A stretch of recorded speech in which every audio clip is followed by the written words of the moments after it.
Officer Derek Holt ripped the disabled placard from Marcus Webb's rearview mirror and threw it on the ground.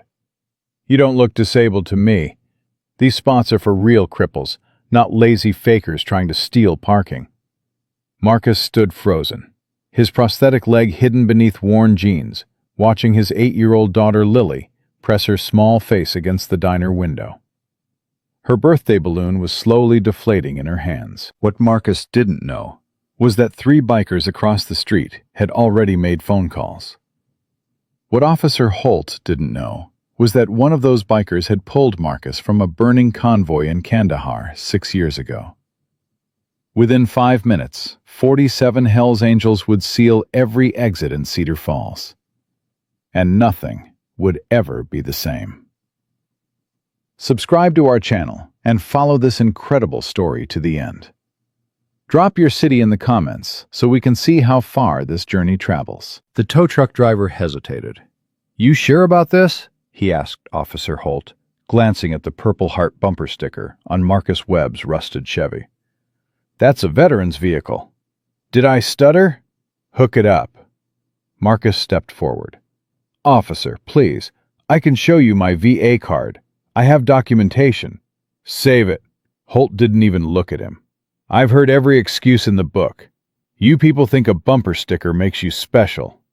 I lost my leg in Kandahar province, below the knee. I have a prosthetic. Then you should be grateful you can still walk. Real disabled people need these spots, not guys who got a scratch overseas and milk it for free parking."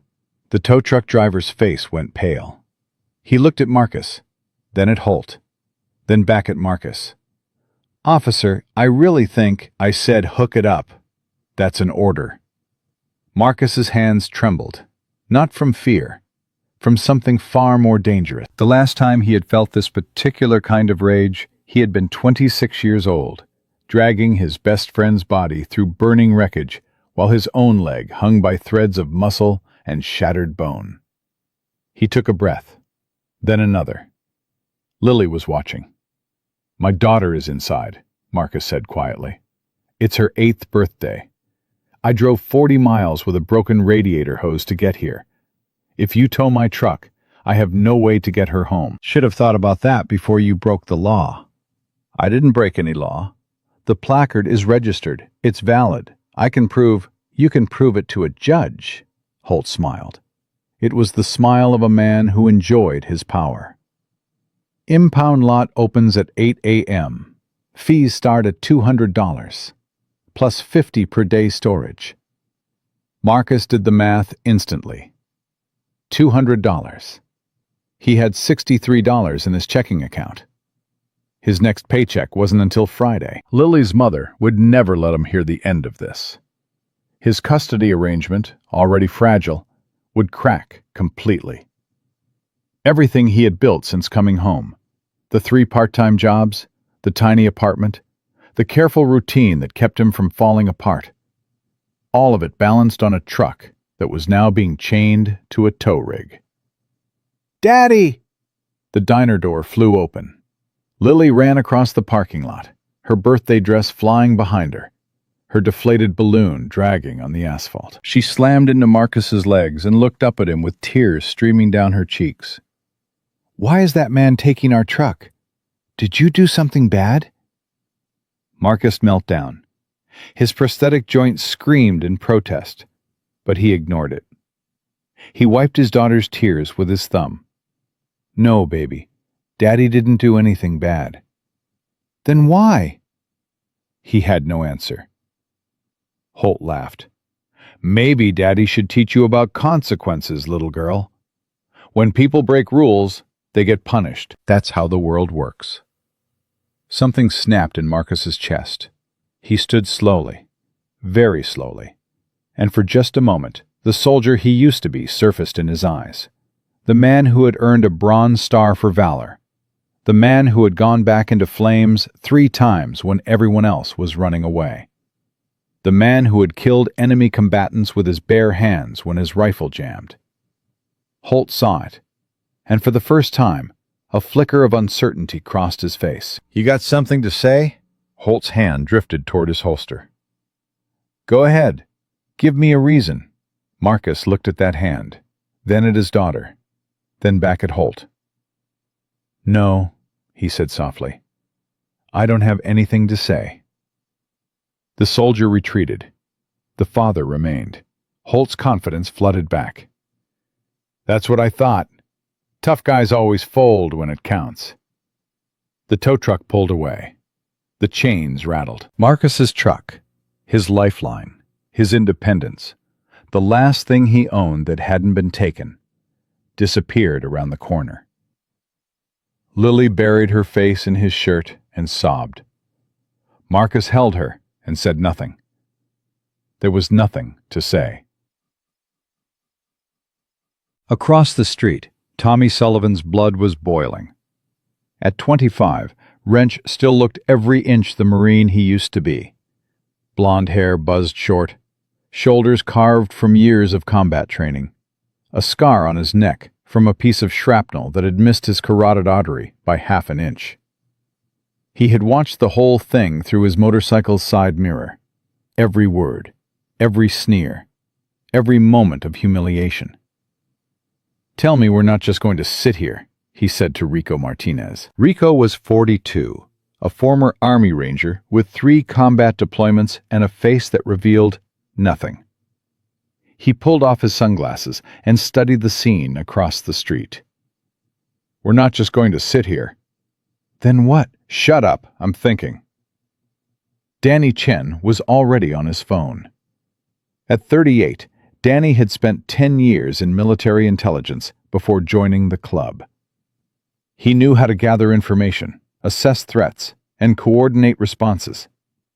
Right now, he was doing all 3. Blackjack, he said when the line connected. We have a situation. Talk to me. Cedar Falls. Local cop just towed a disabled veteran's truck. Purple Heart recipient from the bumper sticker. Lost a leg from the way he moves. The cop called him a faker, threw his placard on the ground. Did it all in front of the guy's little girl.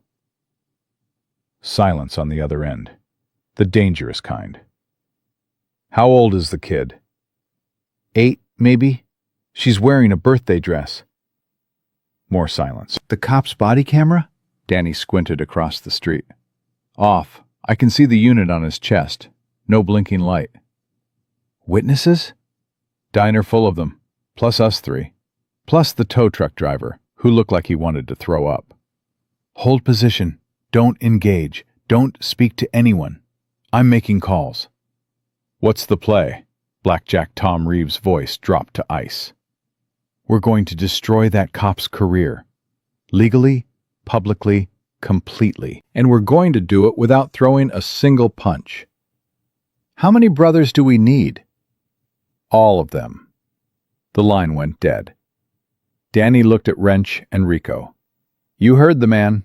We wait. Wrench's jaw tightened. For how long? Until the cavalry arrives. And then? Danny allowed himself a small smile. Then we show this town what happens when you mess with one of ours. Marcus carried Lily back into the diner. Every eye in the place was on him. He felt their stares like physical weight, pity, anger, helplessness. These people had watched a decorated veteran get humiliated in broad daylight, and none of them had done a thing. He didn't blame them. What could they have done? Argued with a cop? Gotten themselves arrested? The system wasn't designed for people to fight back. It was designed for people to comply, to submit, to accept whatever indignity was handed to them, and say thank you. Marcus had learned that lesson a long time ago. Rosie Martinez appeared at his elbow. The diner owner was 60 years old, with gray streaking through her dark hair and hands that had spent 40 years cooking for strangers. She had seen wars, recessions, floods, and the slow death of small-town America. But she had never seen anything like this. Sit, she said firmly. Both of you, corner booth. I'll bring food. I can pay. Did I ask? Marcus didn't argue. He was too tired to argue. The corner booth was quiet, tucked away from the windows. Lily climbed in first, still sniffling, her ruined balloon clutched to her chest like a wounded animal. Marcus slid in across from her and tried to figure out what to say. "I'm sorry, baby. It's not your fault." "No, but I'm still sorry. This wasn't the birthday I promised you." Lily looked at him with eyes that seemed far too old for 8 years. "Why did that policeman hate you so much?" Marcus closed his eyes. "I don't know." "Did you do something to him?" "No." "Then why?" "Some people," he searched for words that wouldn't break her faith in the world. "Some people have pain inside them that they don't know how to handle, so they give it to other people. They push it onto strangers because it's easier than facing it themselves." "That's not fair." "No, it's not. Mommy says you're supposed to tell a teacher when someone is mean to you. Who do you tell when a policeman is mean?" Marcus had no answer. Rosie arrived with 2 plates of pancakes, bacon, and scrambled eggs. She set them down without a word, then slid into the booth beside Lily. "You know what I've learned in 60 years of living?" Rosie said to the little girl. "Bad people don't win forever. Sometimes it takes a while for the good people to find each other. But when they do," she smiled, "watch out." "How do good people find each other?" "They just do, honey. They always do." Outside, the first motorcycle engine rumbled in the distance, then another, then 10 more. Officer Derek Holt was halfway through his incident report when the noise started. At first, he thought it was thunder. The sky had been clear when he clocked in, but Iowa weather was unpredictable. Storms could roll in fast. But this wasn't thunder. This was engines. Dozens of them, maybe more. He looked up from his laptop just as the first wave of motorcycles rolled past his patrol car. Harley-Davidsons mostly. Indian Chiefs, a few custom jobs that looked like they cost more than his annual salary. The riders wore leather vests covered in patches, their faces hidden behind sunglasses and beards. Holt counted them as they passed. 10, 20, 30. They weren't speeding. They weren't breaking any traffic laws. They were simply arriving. His radio crackled. "All units, this is dispatch. We're getting multiple calls about a motorcycle gathering downtown. Anyone have eyes?" Holt grabbed the mic. "This is Unit 7. I'm on Main Street. I count at least 40 bikes, with more coming in from Highway 218. "What's their behavior?" Holt watched a massive bearded man in his 60s carefully parallel park his Harley, then dismount and walk over to feed quarters into a parking meter. They're parking legally." "Say again?" "They're parking legally, feeding the meters, not causing any disturbance." A long pause from dispatch. "Keep monitoring. Chief wants updates every 15 minutes. Holt put down the mic. His hands were shaking slightly, and he didn't know why. These were just bikers. Probably some rally or charity ride. Nothing to worry about. But something about the way they looked at him, every single one of them as they rode past, made his stomach clench.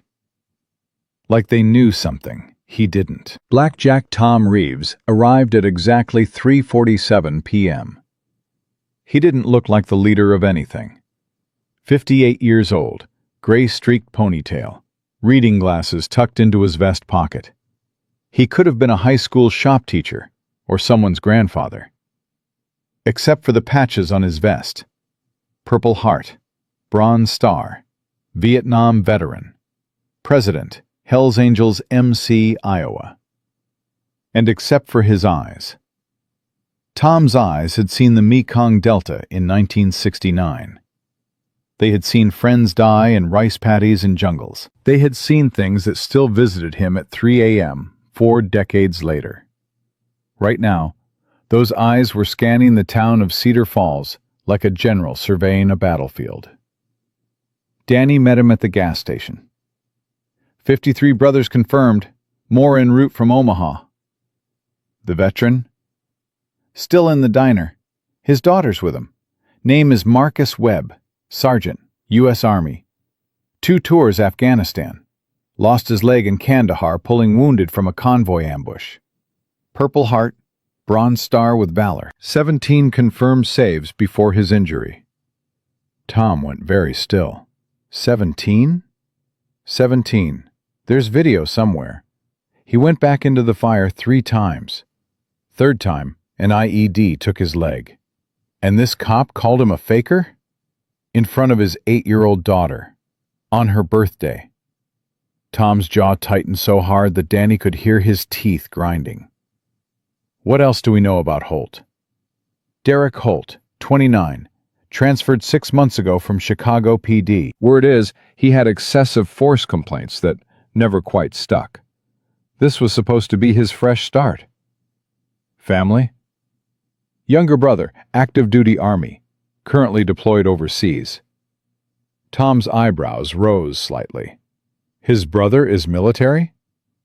Apparently, they're estranged. Haven't spoken in years. Interesting. Tom filed that information away for later. What about the body camera? Off during the entire encounter. Witnesses? 14 minimum, including the diner owner, who's apparently been feeding Webb free meals for 2 years because he keeps giving his food to homeless vets. Tom let out a long, slow breath. This guy gives away his meals to other veterans, and some punk cop calls him a faker? That's about the size of it. Where's the impound lot? 3 blocks east. Webb's truck is there. Fees start at $200, plus $50 per day. How much does Webb have? Danny checked his notes. Based on what we can find, he works 3 part-time jobs. Mechanic, warehouse loader, night security. Takes home maybe $1,800 a month after taxes. His ex-wife gets most of it for child support. He probably has less than $100 to his name. Tom stared at the diner across the street. Through the window, he could see a man and a little girl sitting in a corner booth. The man's shoulders were slumped. The girl was holding a deflated balloon. Get me the chapter treasurer and find out if that tow truck driver has a conscience. What's the plan? Tom turned to face his sergeant-at-arms. We're going to file 53 individual complaints against Officer Derek Holt. Each one will require separate processing, separate investigation, and separate documentation. We're going to bury the police department in so much paperwork that they'll have no choice but to act. And if that doesn't work, then we call every news station in Iowa, every veterans organization in the country. We turn Officer Holt into the most famous bully in America. Tom paused. But first, I'm going to talk to Sergeant Webb. Why? Tom looked at Danny with something close to pain in his eyes. Because somebody needs to tell that man he's not alone, and it should be someone who knows exactly how he feels. Marcus noticed the old man approaching before he reached the booth. It was the walk. Controlled. Deliberate. The walk of someone who had spent years learning how to move through hostile territory without drawing fire. Military. Definitely military. Mind if I sit? Marcus looked up. The man was older, weathered, wearing a leather vest covered in patches. 2 caught his eye immediately.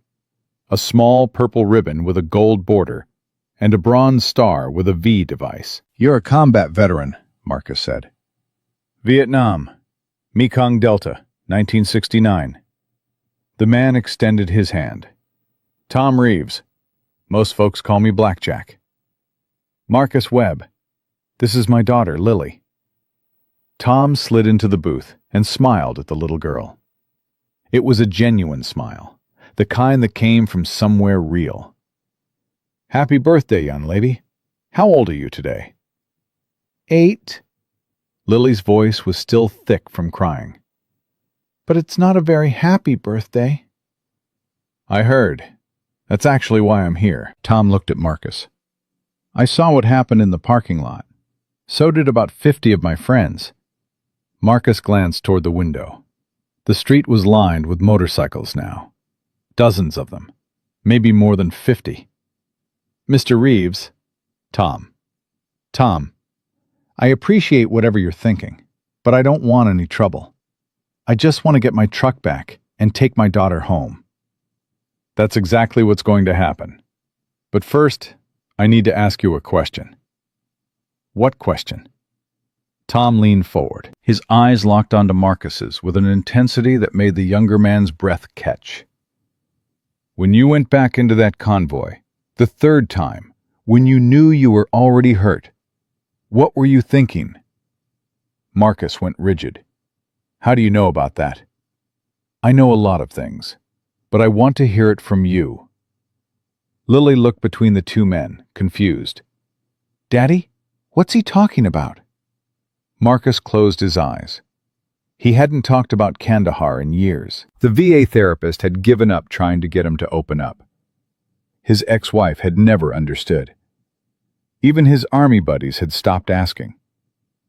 But something about this old man's eyes, the shadows in them, the understanding, made him want to answer.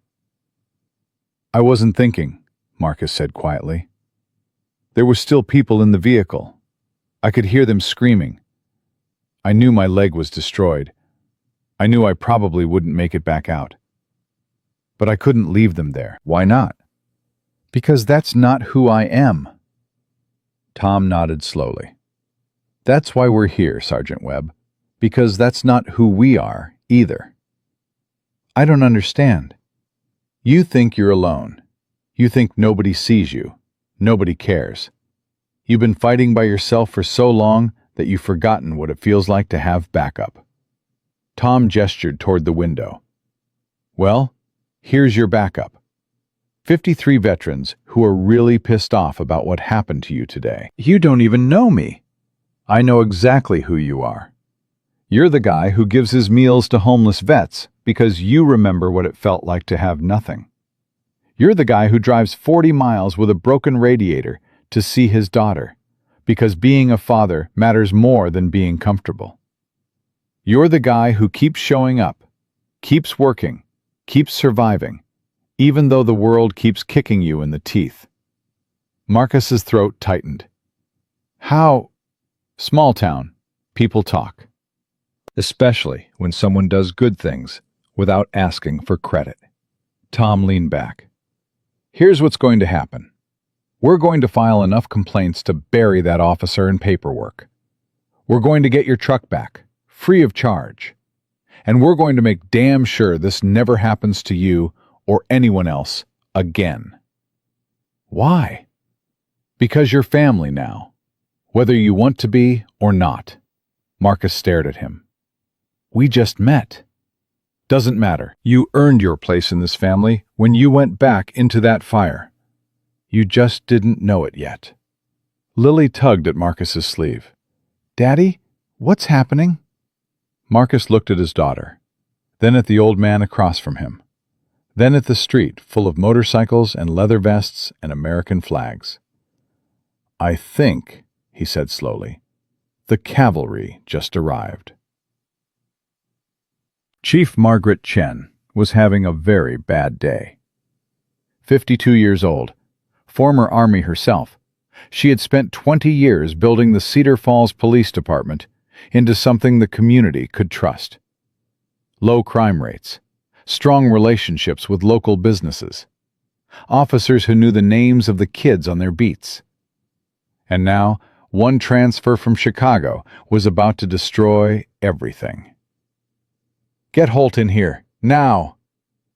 Officer Patterson practically ran to deliver the message. 3 minutes later, Derek Holt stood in her doorway, trying to look confident and failing miserably. Sit. He sat. Chen stared at him for a long moment without speaking.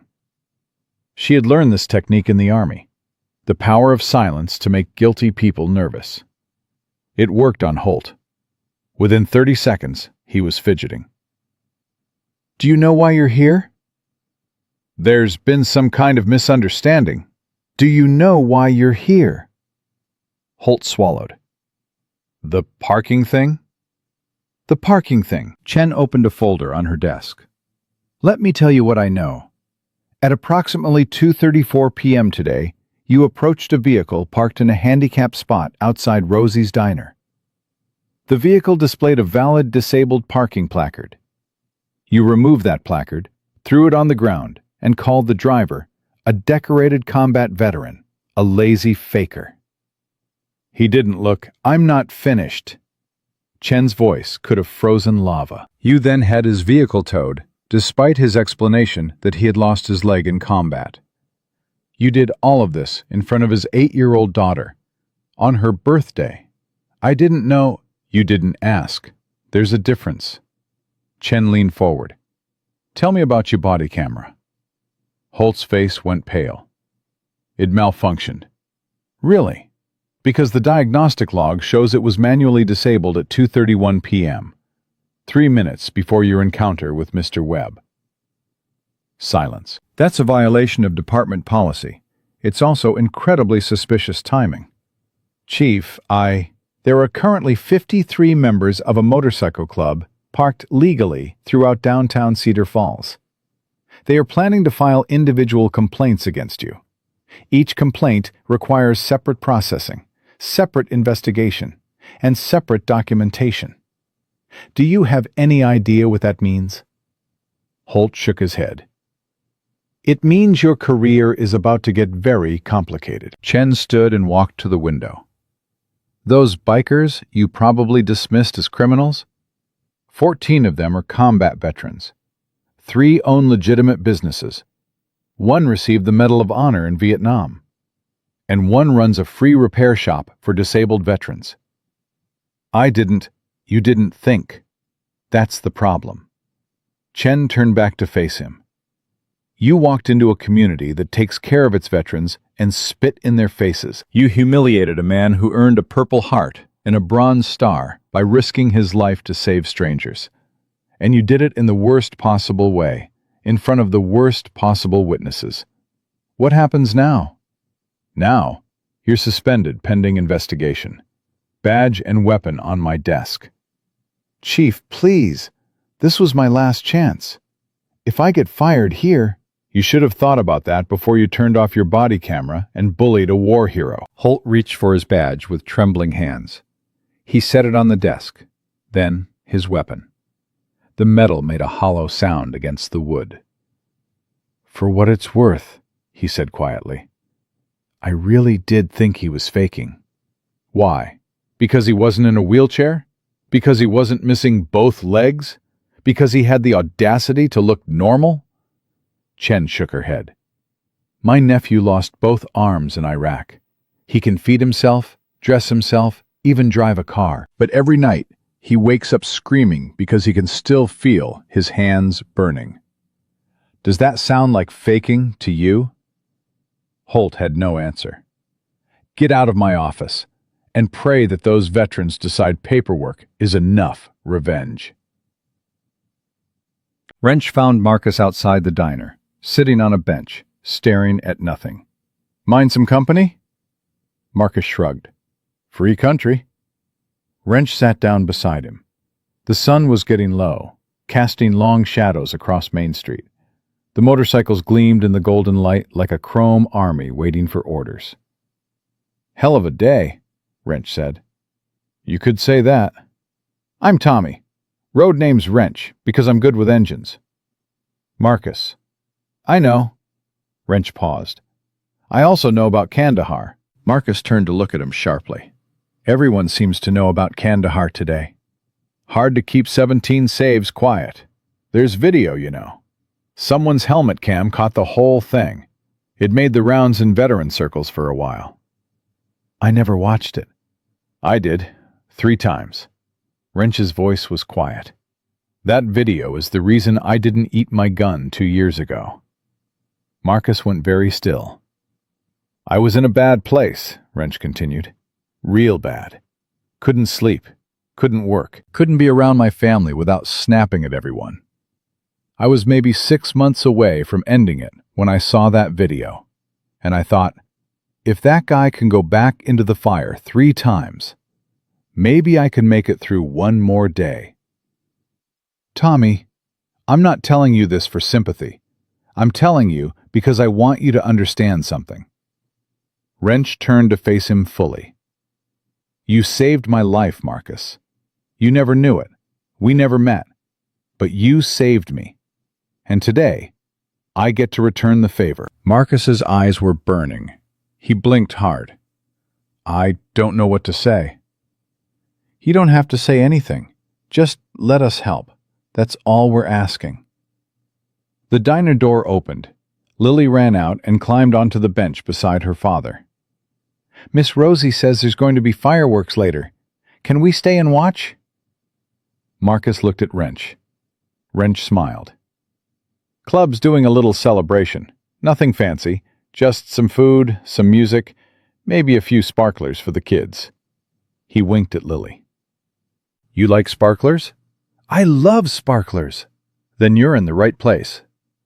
Marcus felt something crack open in his chest, something that had been frozen for a very long time. Okay, he said quietly. We'll stay. Night fell on Cedar Falls like a blanket. The bikers didn't leave. They set up lawn chairs in the parking lot across from the police station. Someone brought a grill. Someone else brought a cooler full of drinks. A guitar appeared, then a portable speaker playing old country songs. From a distance, it could have been any summer gathering. Neighbors coming together, friends catching up. But the police officers watching from inside the station knew better. They saw the patches on those vests. They saw the controlled precision of every movement. They saw men and women who had survived wars, prison, loss, and worse, all sitting perfectly still, perfectly patient, perfectly unified. This wasn't a party. This was a siege. Officer Holt stood at the break room window, watching. He had turned in his badge and weapon, but he hadn't gone home. He couldn't explain why. Some part of him needed to see this through, to understand what he had set in motion. You should leave. He turned. Patricia, the dispatcher, stood in the doorway. She was Chief Chen's niece, 23 years old, with the same sharp eyes as her aunt. Can't. Why not? Because I'm starting to realize I made a mistake. Starting to? Patricia stepped closer. My cousin Billy lost both legs in Iraq. He's in a wheelchair now. But he can bench press 300 pounds, tell jokes, smile at strangers. You wouldn't know he was disabled unless you looked down. Holt said nothing. He goes to a support group at the VA. You know who runs it? Marcus Webb, the man you called a faker. He's the one who taught Billy it was okay to ask for help. That needing help doesn't make you weak. I didn't know. You didn't want to know. Patricia's voice hardened. You looked at a man who gave everything for this country and decided he wasn't worth your respect. What does that say about you? She left before he could answer. Holt stood at the window until dawn, watching the bikers who never slept, never left, and never stopped waiting for justice. The sun rose over Cedar Falls at 6:47 a.m. Marcus was already awake. He had slept in a booth at the diner, Rosie's jacket tucked around his shoulders, Lily curled up against his side. His prosthetic had shifted during the night, and the socket was digging painfully into his residual limb. But for the first time in months, he had slept without nightmares. Morning, soldier. Blackjack Tom sat at the counter, a cup of coffee in front of him, looking like he hadn't slept at all. You been here all night? Somebody had to keep watch. Tom gestured to the stool beside him. Sit, eat. We've got a big day ahead. Marcus limped over, not bothering to hide the pain in his leg. Tom noticed, but said nothing. What's the plan? 9 o'clock, we meet with the city council. They've agreed to hear our complaints in an emergency session. The mayor is terrified of bad publicity. Tom took a sip of coffee. Also, there's been a development. What kind of development? Tom pulled out his phone. The screen showed a news article from the Des Moines Register. Disabled veteran humiliated by officer. Biker community responds. Marcus read the headline, then the first paragraph. Then he stopped. This is national news? CNN picked it up overnight. Fox, too. And MSNBC. Tom smiled grimly. By tonight, Officer Holt will be the most hated man in America. I didn't want this. I know, but sometimes the world needs to see its own ugliness reflected back. Sometimes that's the only way things change. Marcus looked out the window. More news vans had arrived during the night. Reporters were setting up cameras on the sidewalk. A helicopter circled overhead. What do I do? You tell your story.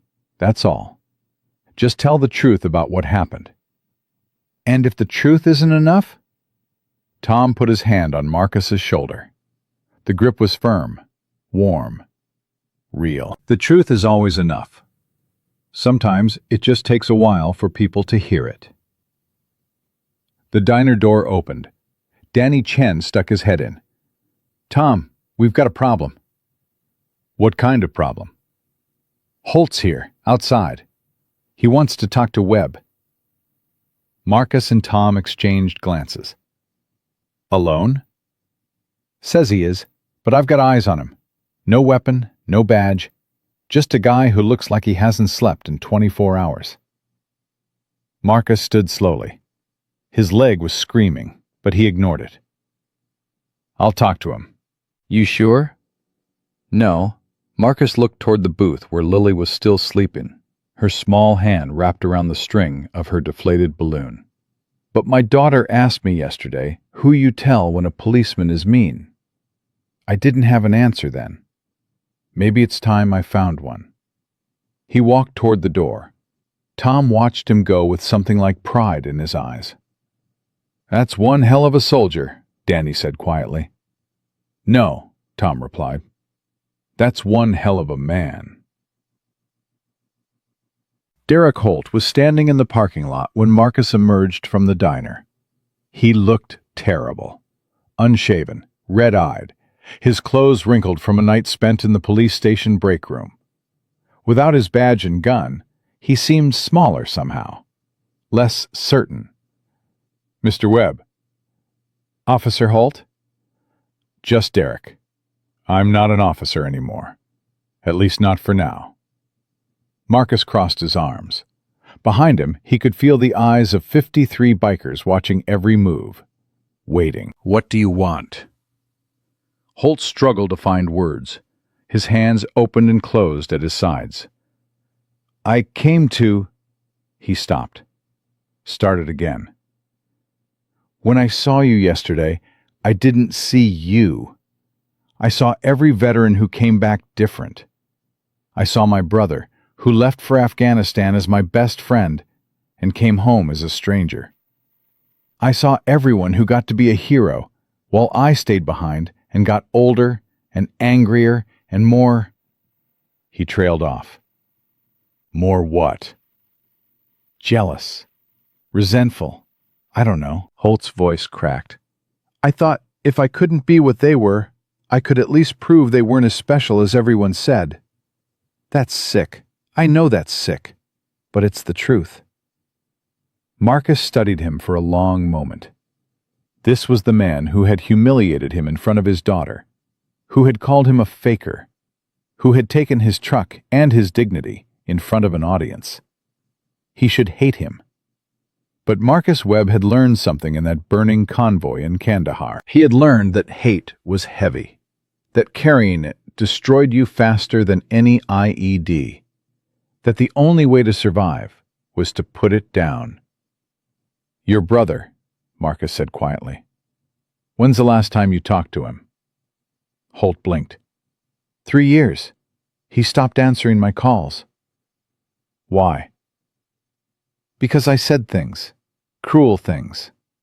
After he came back, different, I blamed him for not being who he used to be, for making me feel helpless, for surviving when so many didn't. Holt's eyes were wet now. I was so angry, and I took it out on everyone who reminded me of him. Including me. Including you. Holt's voice dropped to a whisper. I'm sorry. I know that doesn't mean anything. I know it doesn't change what I did. But I'm sorry. Marcus was quiet for a long time. The bikers watched. The news cameras rolled. The world held its breath. Call your brother, Marcus finally said. What? Call your brother. Today. Right now if you can. Whatever happened between you, it's not too late. How do you know? Because I've made the same mistake. Pushed people away because I was ashamed of what I'd become. Thought I was protecting them from the broken version of me. Marcus shook his head. I was wrong. And I almost lost everything because of it. Holt stared at him. After what I did to you, how can you... Because holding on to anger is exhausting. And because hurting you won't unhurt me. Marcus uncrossed his arms. You want to make this right? Then become someone who doesn't need to tear others down to feel strong. That's the only apology that matters. He turned and walked back toward the diner. Halfway there, he stopped. And Derek? Holt looked up. My daughter asked me why you hated me so much.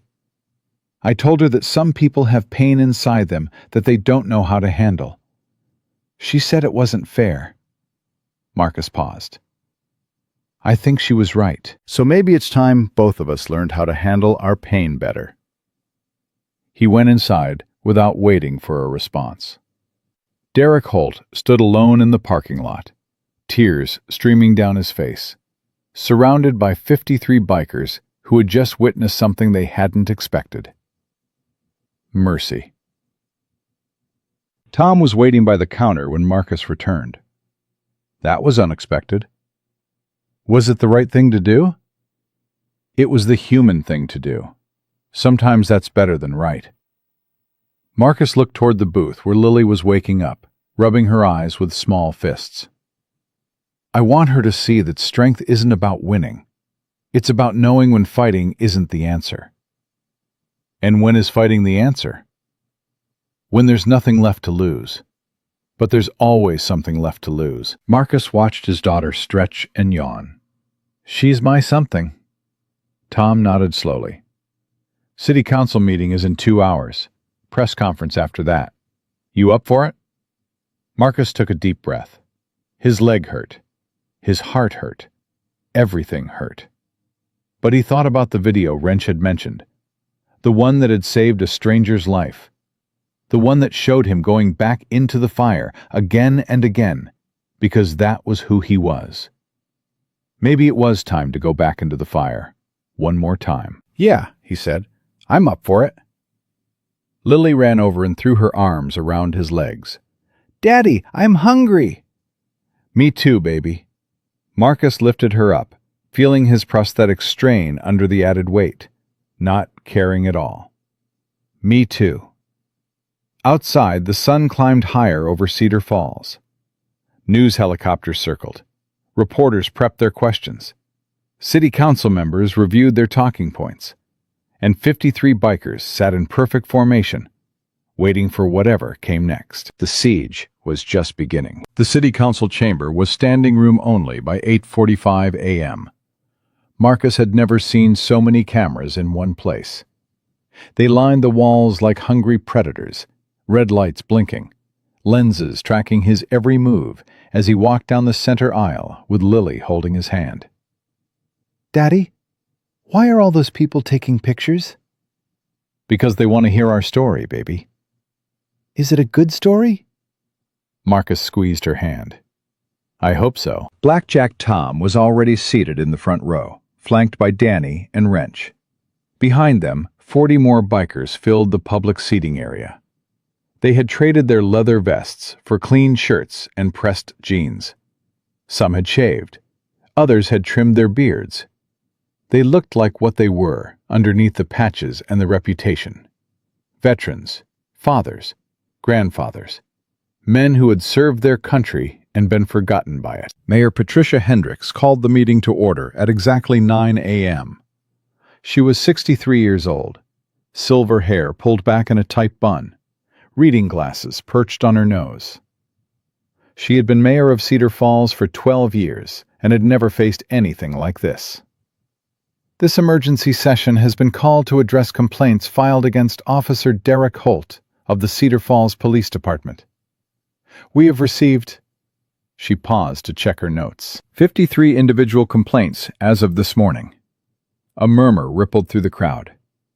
Additionally, we have received requests from 14 media outlets for statements, and our office has been contacted by representatives from the American Legion, the VFW, the Disabled American Veterans Organization, and the Office of Senator Mitchell. The mayor removed her glasses and rubbed her eyes. In my 12 years as mayor, I have never seen anything quite like this. Councilman Robert Taylor leaned into his microphone. He was 58, a former Marine himself, and he had been up all night reviewing the case files.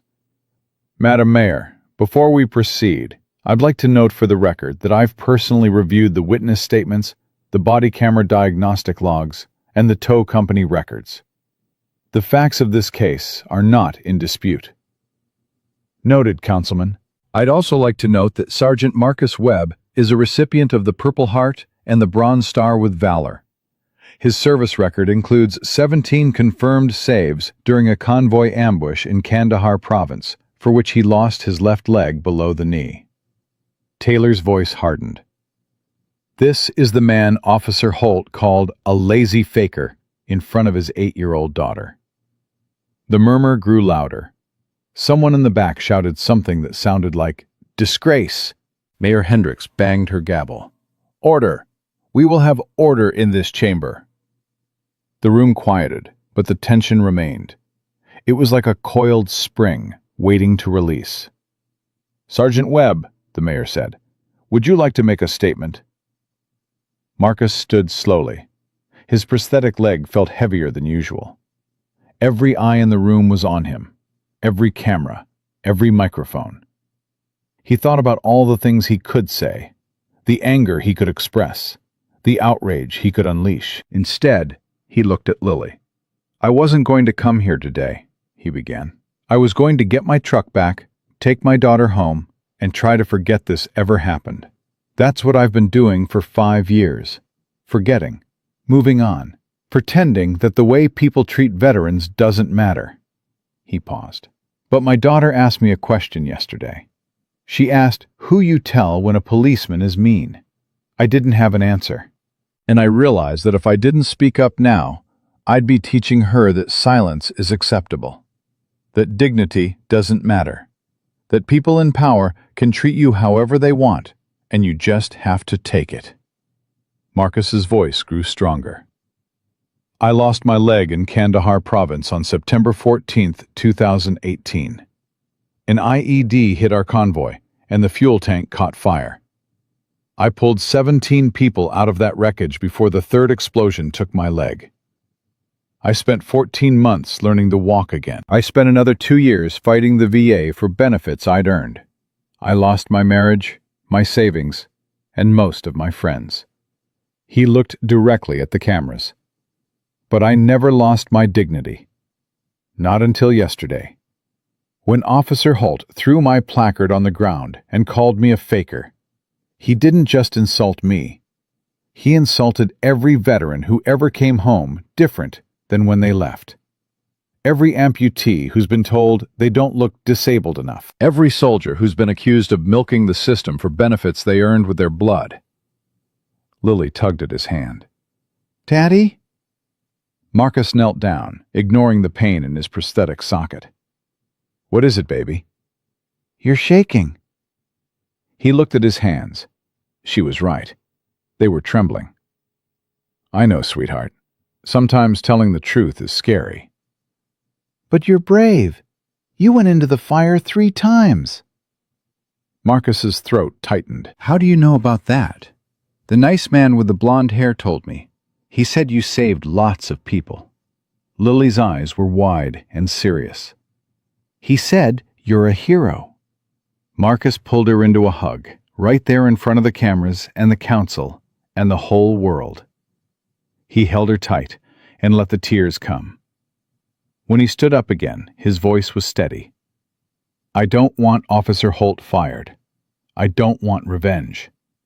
I want change. I want training programs that teach officers how to recognize invisible disabilities. I want accountability when body cameras are turned off. I want my daughter to grow up in a world where veterans are treated with respect, not suspicion. He sat down. The chamber was silent. Then Councilman Taylor started clapping. Slowly at first, then faster. Then the entire room erupted in applause. The bikers, the reporters, the ordinary citizens who had come to witness this moment. Mayor Hendricks let it continue for 30 seconds before banging her gavel. Thank you, Sergeant Webb. Her voice was thick with emotion. This council will take a 15-minute recess before hearing additional testimony. Tom leaned over to Marcus as people began filing out. That was one hell of a speech. I didn't plan any of it. Best speeches never are. Wrench appeared at Marcus's elbow. Webb, there's someone outside who wants to see you. Who? Wrench's expression was unreadable. Officer Holt's brother. He flew in from Germany this morning. Marcus felt the blood drain from his face. His brother is here? Landed 2 hours ago. Took emergency leave the minute he saw the news. Wrench paused. He wants to apologize. On behalf of his family. He doesn't need to do that. Maybe not, but he wants to. And Marcus? Wrench lowered his voice. He's in a wheelchair. The world tilted slightly. Holt's brother is disabled? Lost both legs to an IED in Helmand Province 3 years ago. Wrench's jaw tightened. Same year Derek Holt stopped talking to him. Marcus looked at Lily, then at Tom, then back at Wrench. Where is he? The hallway outside the council chamber was packed with reporters, but they parted like water when the bikers formed a corridor. At the end of that corridor, sitting in a wheelchair, was a young man who looked almost exactly like Derek Holt. Same blonde hair, same blue eyes, same stubborn jaw. But where Derek's eyes held bitterness and shame, this man's eyes held something else entirely. Peace. Hard-won, battle-tested peace. Sergeant Webb? That's me. The man extended his hand. Staff Sergeant Ryan Holt. I served with the 101st Airborne out of Fort Campbell. I heard what my brother did to you, and His voice cracked.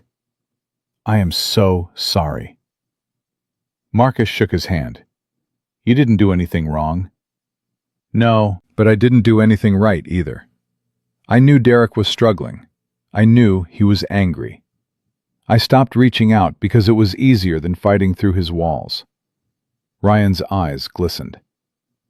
If I'd tried harder, maybe he wouldn't have become... Hey, Marcus knelt down so they were eye to eye. Your brother made his own choices. That's not on you. But no buts.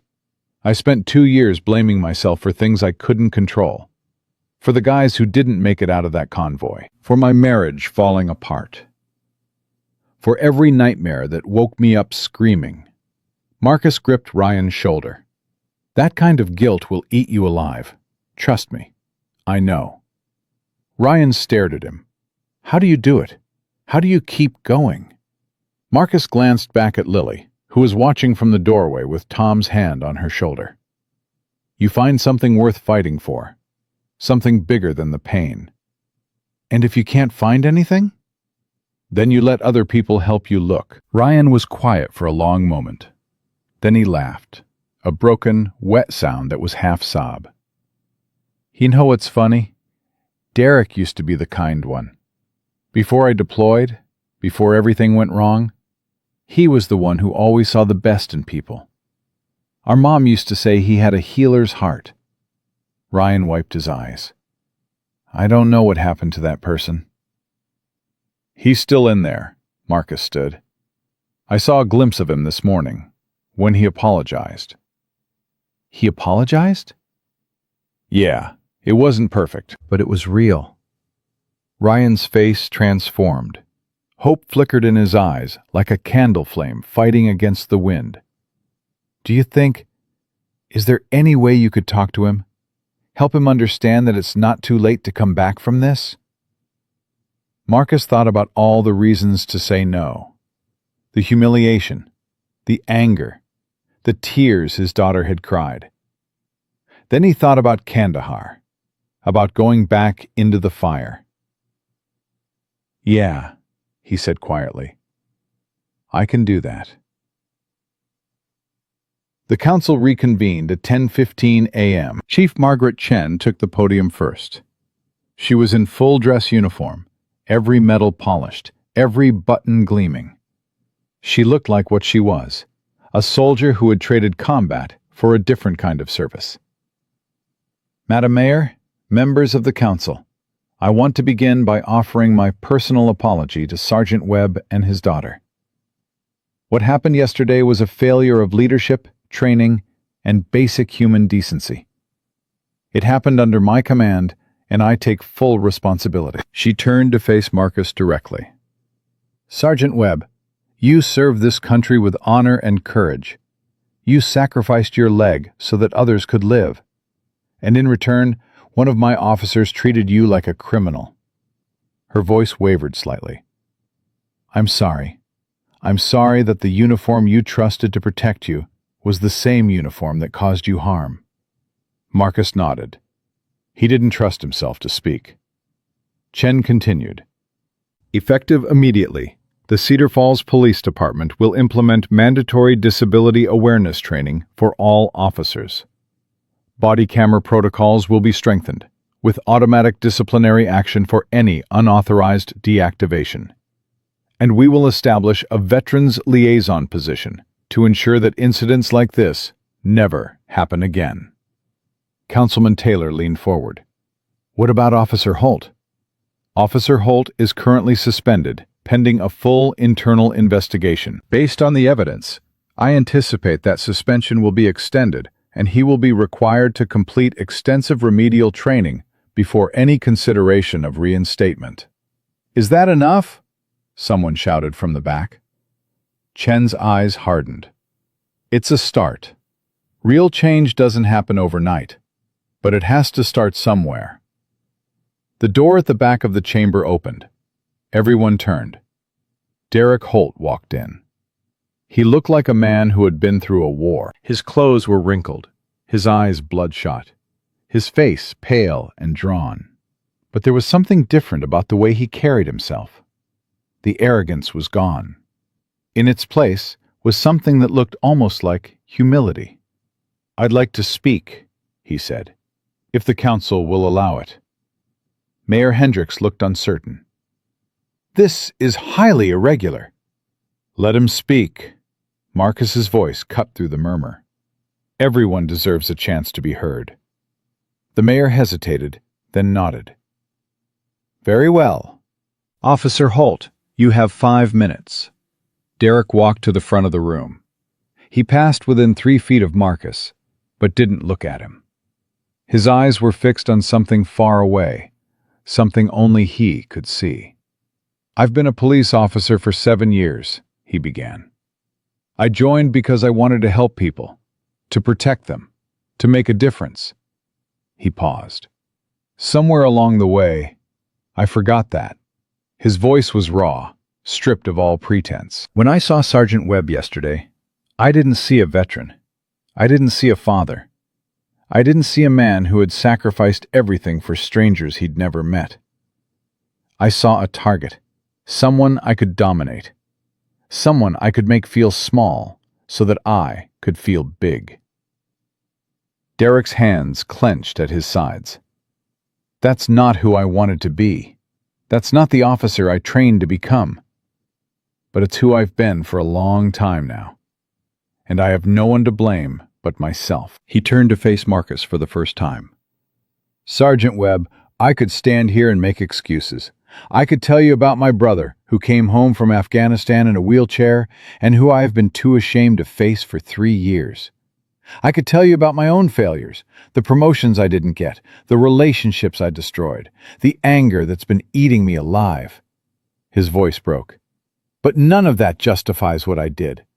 I humiliated you in front of your daughter. I called you a faker, when you're more of a hero than I'll ever be. I let my own pain turn into cruelty towards someone who deserved nothing but respect. Derek reached into his pocket and pulled out his badge. The one Chief Chen had returned to him that morning, temporarily, for this moment.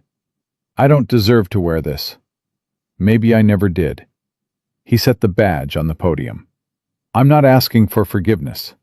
I'm not asking for a second chance. I'm just asking you to believe me when I say that I'm sorry, and that I'm going to spend the rest of my life trying to become someone worthy of the uniform I disgraced. He turned and walked toward the exit. Wait! Derek stopped. Ryan was wheeling himself down the center aisle. The crowd parted for him, whispers erupting like wildfire as people realized who he was. Ryan? Derek's voice was barely audible. What are you doing here? What I should have done 3 years ago. Ryan stopped his wheelchair directly in front of his brother. Coming home. I don't understand. I heard what you said about being too ashamed to face me. Ryan's eyes were bright with tears. Derek, I never needed you to be perfect. I just needed you to be my brother. Derek's composure shattered. His face crumpled like paper, and a sound escaped his throat that was equal parts sob and moan. I'm sorry, he whispered. I'm so sorry. I didn't know how to handle it, seeing you like that. Knowing that I was safe at home while you were... I know. Ryan reached up and grabbed his brother's hand. I know. Derek collapsed to his knees beside the wheelchair. He wrapped his arms around Ryan and held on like a drowning man clinging to a life raft. I missed you so much, Derek choked out. Every single day. I wanted to call, but I didn't know what to say. I didn't know how to fix what I broke. You didn't break anything. You just got lost for a while. Ryan held his brother tight. But I'm here now. We're going to figure this out together. The entire council chamber had gone silent. Reporters had lowered their cameras. Even the bikers were still, watching two brothers reunite after years of pain and separation. Marcus felt Lily squeeze his hand. Daddy, are they going to be okay? He looked at the two men holding each other, at the tears streaming down their faces, at the walls crumbling between them. Yeah, baby. I think they are. Tom appeared at his elbow. This wasn't what I expected when I rolled into town yesterday. What did you expect? Justice. Maybe some public shaming. Definitely not. He gestured at the scene before them. This. Is this better or worse? Tom was quiet for a moment. Better. Definitely better. Justice punishes the wrong. But this? He shook his head. This heals it. The mayor called a recess. People began filing out, many wiping their eyes. The reporters were already on their phones, calling in updates, rewriting their stories. This was no longer a tale of a bully cop and his victim. This was something bigger, something more human. Derek found Marcus in the hallway an hour later. I don't know how to thank you. For what? For telling me to call my brother. For giving me permission to... He struggled for words. To be broken. To admit that I needed help. We all need help sometimes. The trick is learning to accept it. Derek nodded slowly. Ryan wants to stay in Cedar Falls for a while. Help me get my head straight. Maybe work with some veterans groups. He paused. He suggested I volunteer at the VA. Learn what veterans actually go through. Would you be okay with that? Marcus considered the question. 24 hours ago, this man had been his enemy. Now he was standing before Marcus like a child asking for guidance. "The VA support group meets Tuesdays and Thursdays at 7, Marcus said. "I run it. If you're serious about learning, you're welcome to sit in." "I'm serious." "Then show up. That's all any of us can do." The press conference was scheduled for 2 p.m. Marcus had never spoken to more than a dozen people at once. Now he was looking at a sea of faces, cameras, microphones, and bright lights that made his eyes water. Tom stood beside him, a steady presence in the chaos. "Just tell the truth," Tom murmured. "Same as you did in there. The truth has its own power." Marcus stepped up to the microphone. The crowd fell silent. "My name is Marcus Webb. I'm a veteran, a father, and as of yesterday, apparently a national news story." A few nervous laughs rippled through the crowd. "I'm not going to repeat what happened in that parking lot. You've all seen the reports. What I want to talk about is what happens next." He leaned into the microphone. "There are 20 million veterans in this country. Many of them came home with invisible wounds, PTSD, traumatic brain injuries, chronic pain that doesn't show up on X-rays. They don't look disabled. They don't fit the stereotype of what disability is supposed to look like. And because of that, they get questioned, doubted, accused of faking." Marcus's voice grew stronger. "I want that to change. I want a world where no veteran has to prove their sacrifice to a stranger in a parking lot, where no father has to explain to his daughter why a policeman called him a liar, where service is honored, not suspected." He paused. "Officer Holt made a mistake yesterday, a serious one. But he also did something this morning that took real courage. He admitted he was wrong.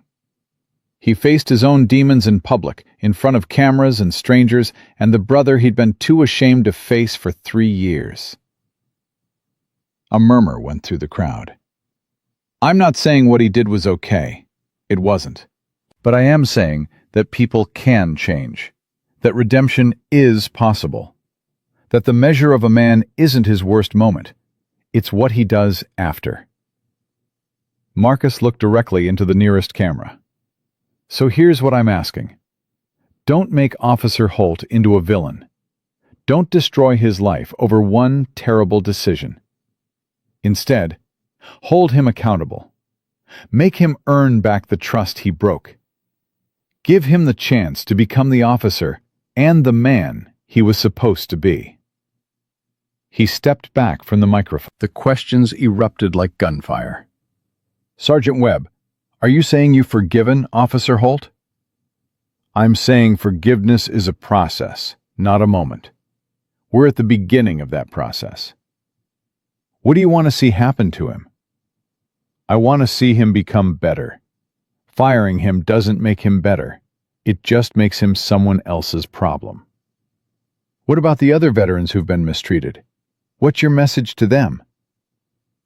Marcus felt something shift in his chest, a door opening that had been closed for a very long time. "My message is simple. You are not alone.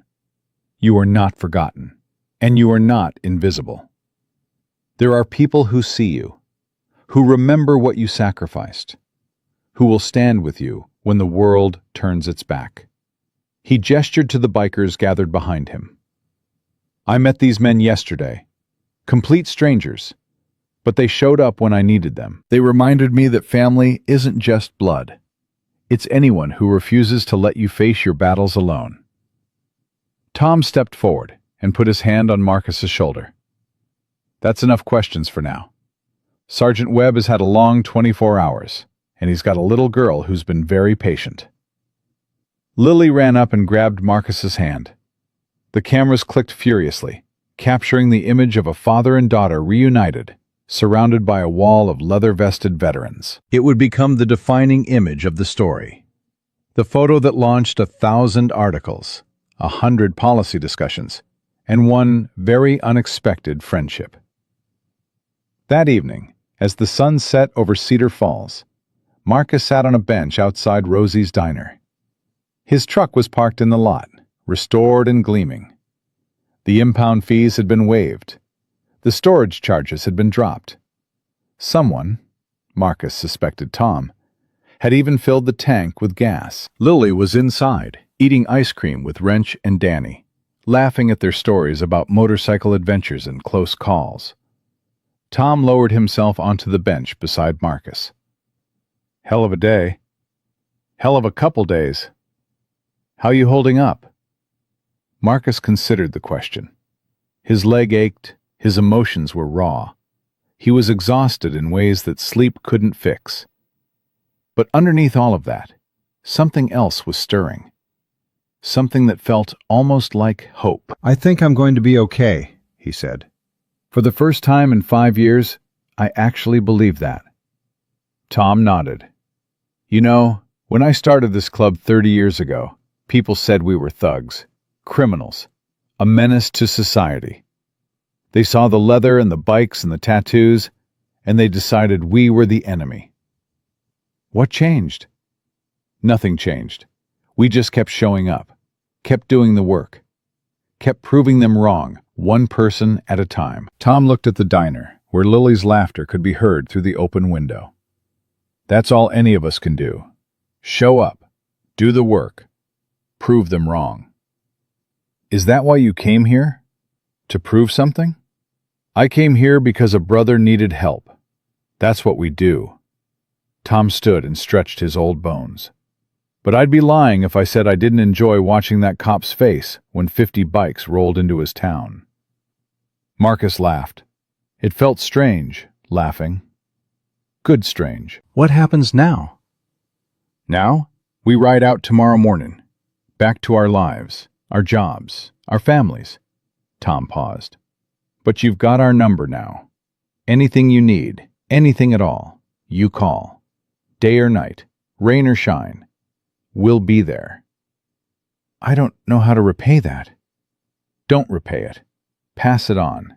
Next time you see a veteran struggling, remember what this felt like. Then do for them what we did for you. Marcus stood and extended his hand. Tom shook it firmly. Thank you. For everything. Thank me by raising that little girl right. By teaching her what you learned in that fire, that courage isn't the absence of fear, it's doing what needs to be done anyway. Tom walked toward his motorcycle. Halfway there, he stopped and turned back. One more thing. Yeah? That video, the helmet cam footage from Kandahar. Ryan Holt told me something interesting. Tom's eyes were unreadable in the fading light. He said the medic who pulled you out of the convoy after you passed out, the one who saved your life after you saved everyone else's, was a young corpsman named Tommy Sullivan. Marcus's heart stopped. Wrench? Small world, isn't it? Tom smiled. He didn't recognize you at first, but when he heard your name, when he saw your face, he knew. That's why he stayed with your daughter yesterday. That's why he told her you were a hero. Why didn't he say anything? Because some debts don't need words. They just need presence. Tom swung his leg over his bike. You saved 17 people that day, Marcus. But you also inspired a young medic to keep going when he wanted to quit. Gave him something to believe in. A reason to survive his own demons. The engine roared to life. Turns out you've been saving people for a lot longer than you knew. Tom rode off into the sunset, leaving Marcus standing alone with tears streaming down his face and a heart fuller than it had been in years. Through the diner window, Wrench caught his eye and raised a hand in silent acknowledgement. Marcus raised his hand in return. Some circles, he realized, take a long time to complete, but they always complete.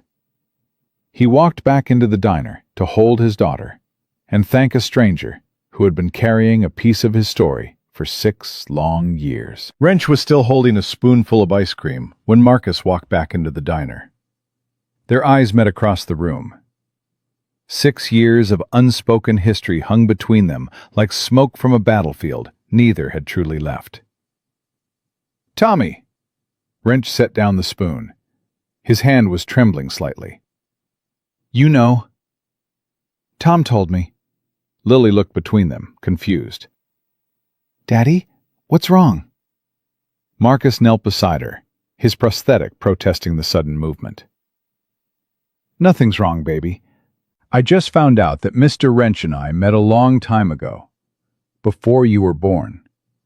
"Really? Where?" Marcus looked at Wrench. Wrench looked at the table. "In a place far away," Marcus said softly, "during a very hard time." Rosie appeared with a fresh pot of coffee and the instincts of a woman who had spent 40 years reading rooms. "Lily, honey, how about you help me in the kitchen? I'm making a special birthday cake just for you." Lily's eyes widened. "A real cake? With sprinkles and everything?" She was gone before Marcus could blink, leaving him alone with a man who had saved his life. Danny quietly excused himself, sensing this was a conversation that didn't need witnesses. Marcus slid into the booth across from Wrench. Neither spoke for a long moment. "Why didn't you tell me?" Marcus finally asked. Wrench stared at his melting ice cream. "What was I supposed to say? Hey, remember that day you lost your leg? I was there. I'm the one who dragged your unconscious body out of the fire while you were bleeding out."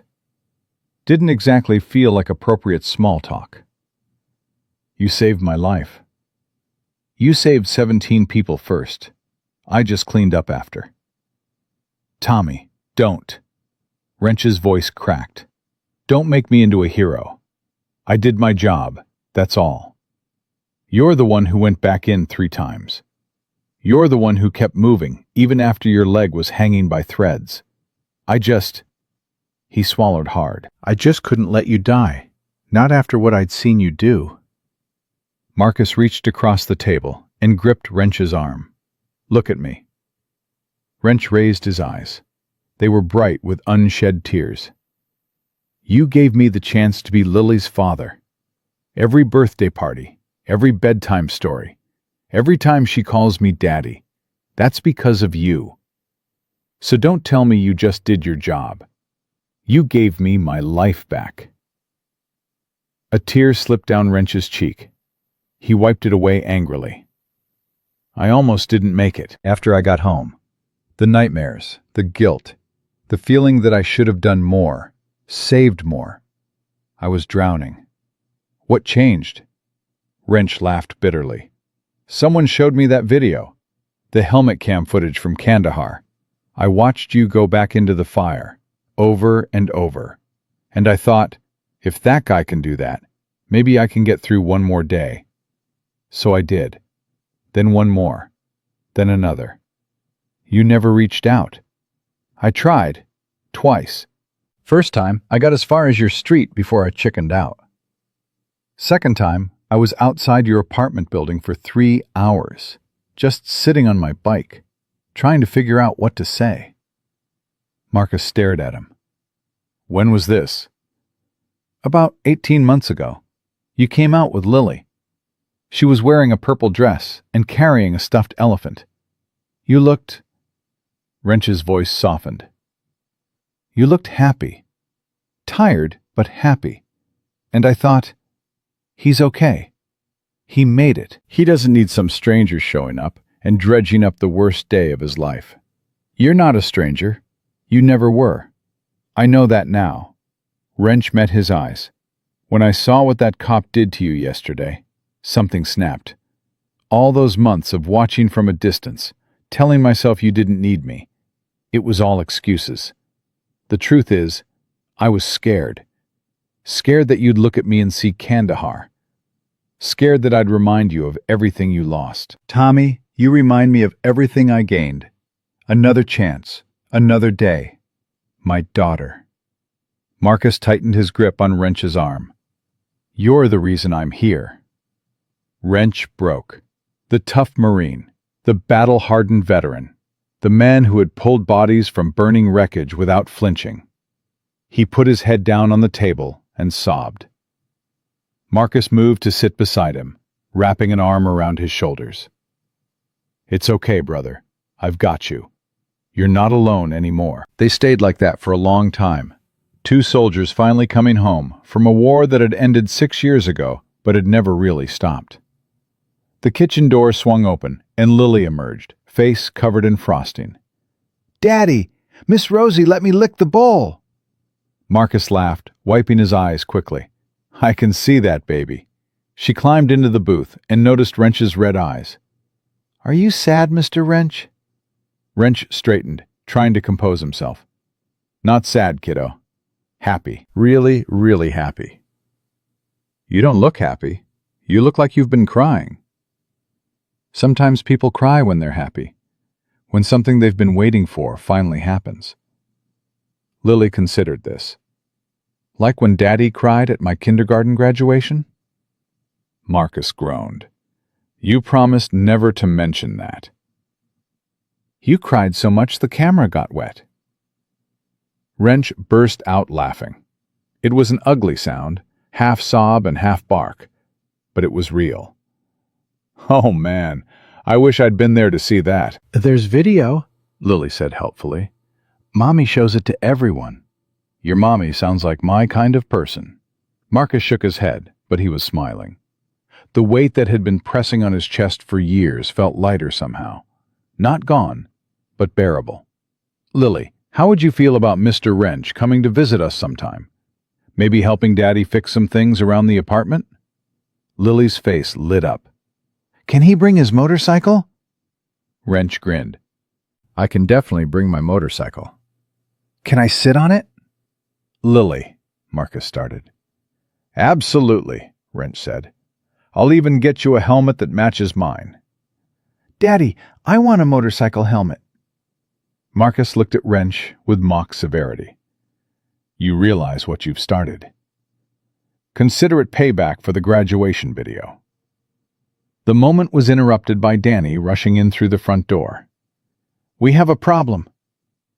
All traces of warmth vanished from Wrench's face. "What kind of problem?" "News crews are swarming the impound lot. Someone leaked that Marcus's truck was restored. They're calling it the Biker Miracle, and they want interviews." Marcus felt his stomach drop. "I just did a press conference." "This is different. They want the full story. How the truck got fixed, who paid for it, what the club's involvement is." Danny's jaw tightened. "And there's something else." "What?" "A producer from Good Morning America is here. She flew in from New York. She wants Marcus to do a live interview tomorrow morning." The words hung in the air like a bomb waiting to explode. Wrench whistled low. "Good Morning America? That's national." "That's millions of viewers," Danny corrected. "And that's the problem. The more attention this gets, the more people start digging. Into Marcus, into the club, into everything."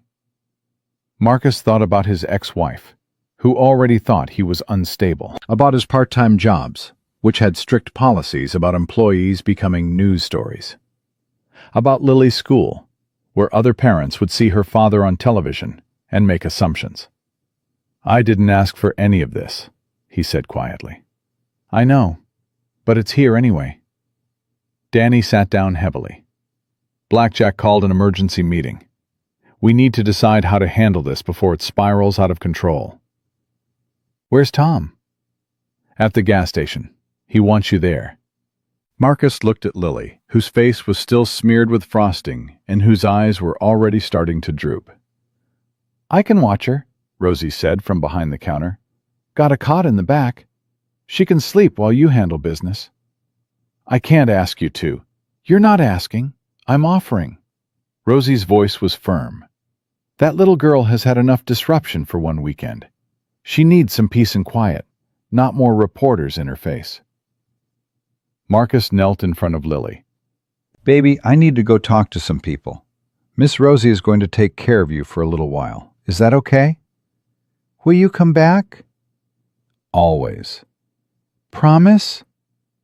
"I promise." She hugged him tight, and for a moment, nothing else mattered. Not the cameras, not the interviews, not the million complications that were multiplying by the hour.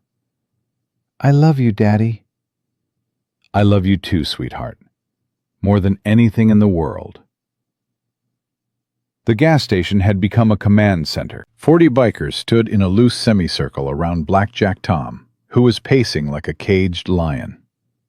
The setting sun cast long shadows across the pavement, making the gathered riders look even more imposing than usual.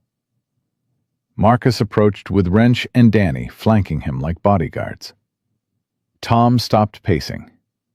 There he is, the man of the hour.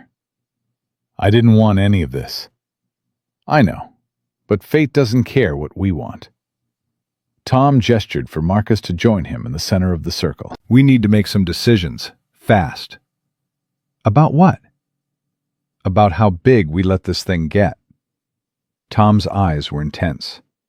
Right now, you're a local story that went national. Sympathetic veteran, bully cop, biker heroes. It's got all the elements of a feel-good piece. Networks love that stuff. So what's the problem? The problem is what comes next. Once you're on Good Morning America, you're not a person anymore. You're a symbol. Everyone's going to project their own story onto you. Veterans groups will want you as a spokesman. Disability advocates will want you as a poster child. Politicians will want photo ops.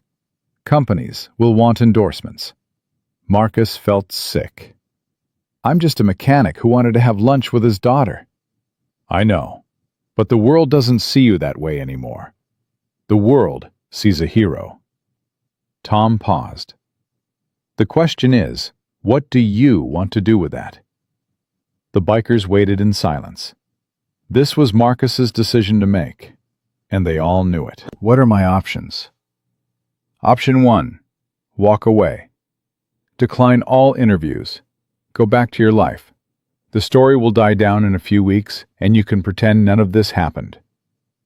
And option 2? Tom's expression shifted. Something calculating entered his eyes. Option 2. Lean in. Do the interviews. Tell your story. Use this platform to advocate for veterans, for disability rights, for accountability in law enforcement. That sounds exhausting. It is. It's also important. Tom stepped closer, lowering his voice. Marcus, there are 20 million veterans in this country.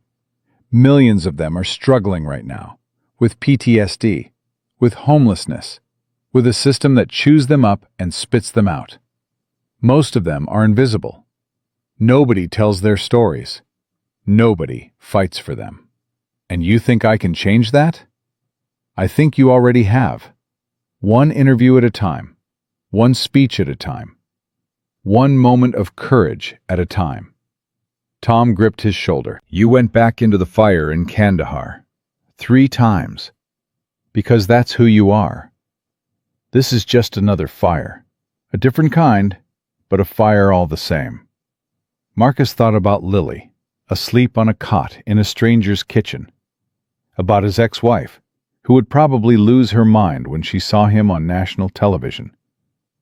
About his jobs, his apartment, his carefully constructed life that was already crumbling around him. Then he thought about the convoy, the screaming, the flames. He thought about going back in, even when every instinct screamed at him to run. If I do this, he said slowly, I want conditions. Name them. First, my daughter stays out of it. No cameras, no interviews, no photos. She's a kid, not a prop. Done. Second, this isn't about me. Every interview I do, I want to talk about other veterans. The ones nobody knows. The ones who are struggling alone. I want to use this platform to shine a light on them. That can be arranged. Third, Marcus hesitated. I want Officer Holt involved. A murmur rippled through the gathered bikers. Involved how? Tom asked carefully. His story is part of this. His brother's story. The broken relationship, the reconciliation, that's powerful.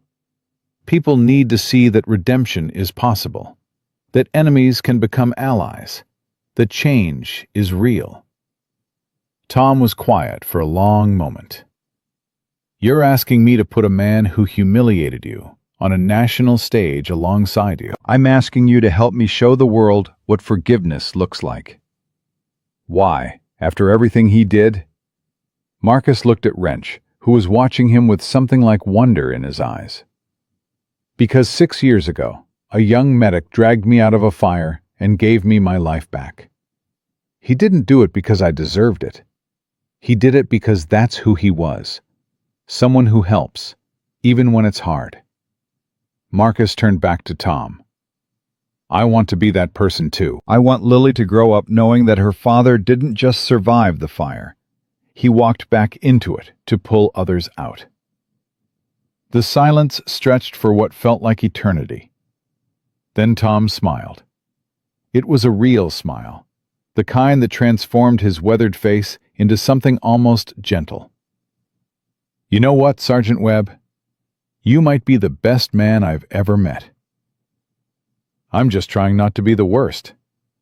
That's exactly what makes you the best. The meeting broke up with assignments and phone calls and the organized chaos of a military operation. Danny would handle media coordination.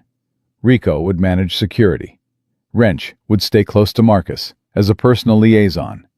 And Tom would make some calls to people who could turn a local news story into a national movement. As the bikers dispersed to their various tasks, Ryan Holt wheeled himself across the parking lot toward Marcus. I heard what you said.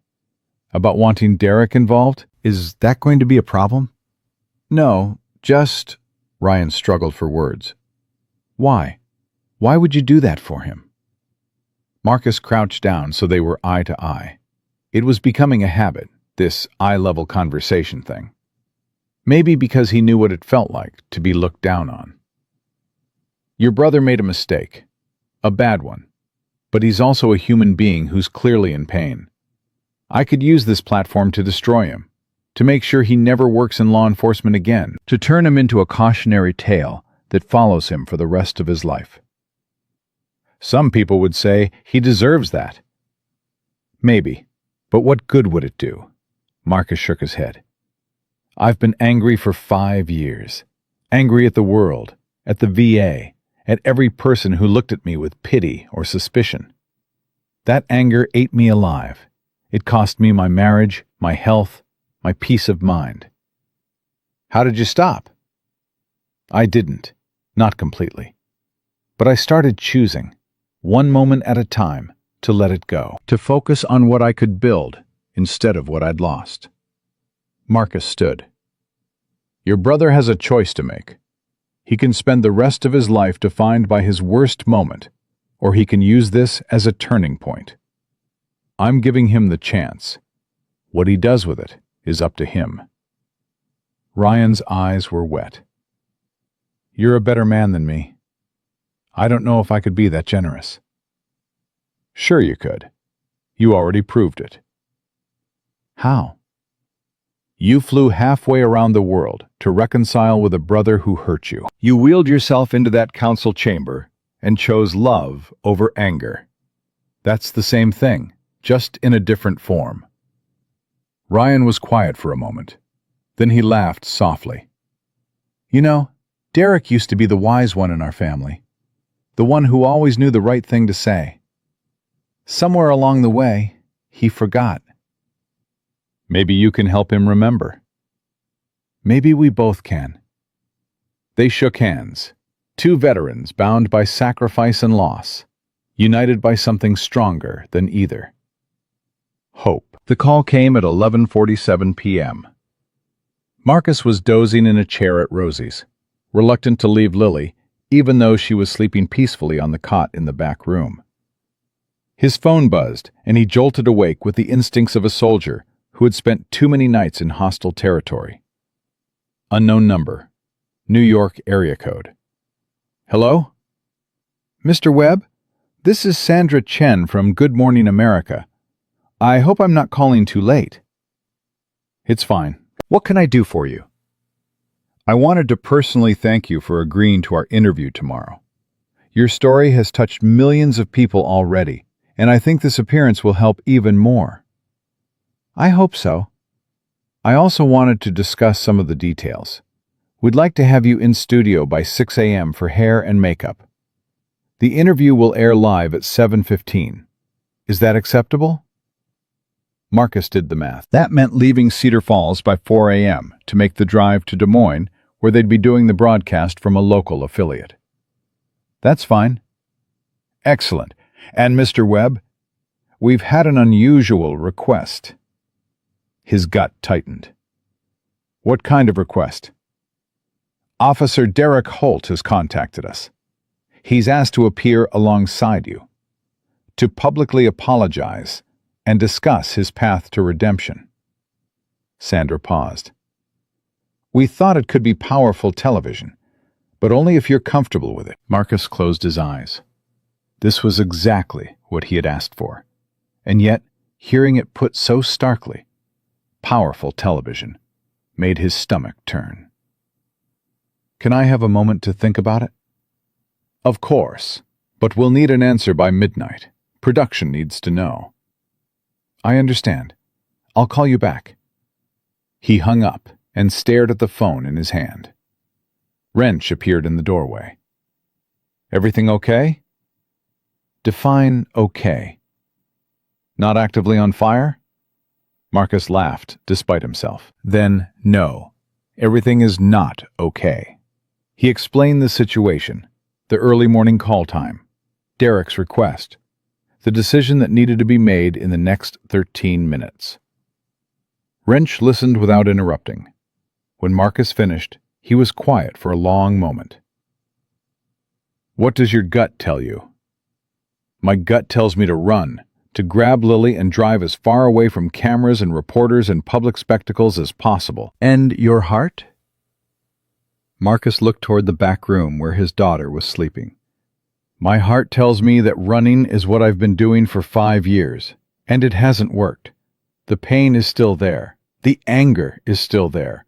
The feeling that I'm invisible, that I don't matter, that the world forgot about me the moment I stopped being useful. All of it is still there. So maybe it's time to try something different? Maybe. Marcus ran a hand through his hair. But doing this with Derek? Standing next to the man who humiliated me and telling the world I forgive him? That's not just different. That's insane. Is it? Wrench leaned against the doorframe. Or is it exactly the kind of insane thing that changes the world? What do you mean? Think about it. 2 men who should be enemies standing together. A veteran and the cop who mocked him. A story of cruelty transformed into a story of grace. Wrench's voice was soft. That's not just powerful television. That's the kind of thing that shifts how people think, how they treat each other, how they imagine what's possible. Marcus was quiet. You went back into the fire 3 times, Wrench continued. Not because it was safe. Not because anyone asked you to. Because people needed you. Because that's who you are. This is different. Is it? People are drowning in anger right now, in division, in the belief that enemies are permanent and forgiveness is weakness. They need someone to show them another way. Wrench stepped closer. They need you, Marcus, whether you asked for it or not. The clock on the wall ticked toward midnight. Marcus picked up his phone and dialed. Sandra, it's Marcus Webb. Yes, Mr. Webb? Tell Derek Holt yes. We'll do it together. A pause. Are you certain? No, but I'm doing it anyway. Then we'll see you tomorrow morning. And Mr. Webb. Yes? Thank you for being brave enough to try. The line went dead. Marcus sat in the darkness, listening to his daughter breathe, wondering what tomorrow would bring. Wrench sat down beside him. Neither spoke. Outside, the Iowa night stretched on, vast and quiet and full of stars that had witnessed a million acts of courage and cowardice, kindness and cruelty, all blending together in the endless story of human beings trying to find their way. Tomorrow, Marcus Webb would walk into another fire, but this time he wouldn't be alone. At 3:47 a.m., Marcus carried Lily to his restored truck. She was still half asleep, clutching the stuffed elephant that had somehow survived the chaos of the past 2 days. Wrench had found it in the back of the original truck before it was towed, tucked under the seat where Lily had left it. "Daddy, where are we going?" On an adventure, baby. A very early morning adventure. "Is Mr. Wrench coming?" He's going to follow us on his motorcycle." Good. I like him. Marcus buckled her into the car seat that the bikers had installed while he wasn't looking. It was brand new, still had the tags on it. He didn't even want to know how much it cost. Tom appeared at his window. The old man looked like he hadn't slept, but his eyes were clear and sharp. "You ready for this?" "No." "Good answer. People who think they're ready are usually the ones who fall apart." Tom handed him a thermos. "Coffee, black, 3 sugars the way you like it." "How did you know?" "I pay attention." Tom stepped back. "We'll have a security detail at the studio. Danny's already there, doing a perimeter check. Rico will ride escort with Wrench." "You're treating this like a military operation." "That's because it is. You're about to go on national television and say things that will make powerful people uncomfortable. The kind of people who don't like being made uncomfortable." Tom's expression hardened. "So we're going to make damn sure nothing happens to you or that little girl." Marcus felt a lump form in his throat. "I don't know how to thank you." "Win. That's how you thank me. Go out there and win." The drive to Des Moines took 2 hours. Lily slept most of the way, her small head lolling against the side of her car seat. Marcus kept the radio off, preferring the silence, using the time to organize his thoughts. What would he say? How would he explain the inexplicable? The decision to forgive a man who had hurt him so deeply. Would people understand? Or would they think he was weak? The questions chased each other in circles, never landing on answers. Somewhere around the halfway point, his phone buzzed. It was a text from an unknown number. "This is Derek. I know you're probably driving. I just wanted to say thank you for giving me a chance I don't deserve. I won't let you down." Marcus stared at the message for a long moment. Then he typed back, "Just tell the truth. That's all anyone can do." The reply came immediately. "I will. I promise." The studio was chaos contained. Bright lights, rushing producers, makeup artists wielding brushes like weapons. Marcus was swept into a chair before he could orient himself. His face powdered, and his hair arranged by hands that moved too fast to track. Lily had been whisked away by a production assistant, who promised cartoons and hot chocolate in a green room that was apparently not actually green. Derek arrived 10 minutes after Marcus, looking like a man walking to his own execution. His eyes were hollow, his movements stiff. Ryan wheeled in behind him, a steadying presence. "You okay?" Marcus asked. Derek laughed bitterly. "I've been up all night practicing what to say. I've got notes in my pocket, talking points in my head, a whole script I memorized. And now that I'm here, I can't remember any of it." "Good. Scripts sound fake. Just speak from the heart." "What if my heart doesn't know what to say?" "Then say that. Honest confusion is better than polished lies." A producer appeared, clipboard in hand. 5 minutes, gentlemen. We're going live right after the weather report." Marcus and Derek were led to a small stage with 2 chairs arranged facing a curved desk where the morning show hosts sat reviewing notes. The female host, a woman named Jennifer Walsh, with perfect hair and a smile that could sell anything, looked up as they approached. "Mr. Webb, Officer Holt, thank you so much for being here. This is going to be a historic moment." "That's what I'm afraid of," Derek muttered. Jennifer laughed, assuming it was a joke. Marcus knew better. The countdown began. 10 seconds. Marcus thought about Kandahar, the fire, the decision to go back in. 5 seconds. He thought about Lily, watching cartoons somewhere in this building, unaware that her father was about to step onto a stage that could change everything. 2 seconds. He thought about forgiveness, what it cost, what it gave. 1 second. The red light came on. Jennifer Walsh smiled her perfect smile. "Good morning, America. We have an extraordinary story for you today." Jennifer Walsh leaned forward with practiced warmth. "Marcus, let's start with you. Take us back to that parking lot. What was going through your mind when Officer Holt approached your vehicle?" Marcus felt the heat of the studio lights on his face. Millions of people were watching. Millions of strangers waiting to hear his pain, his story, his truth.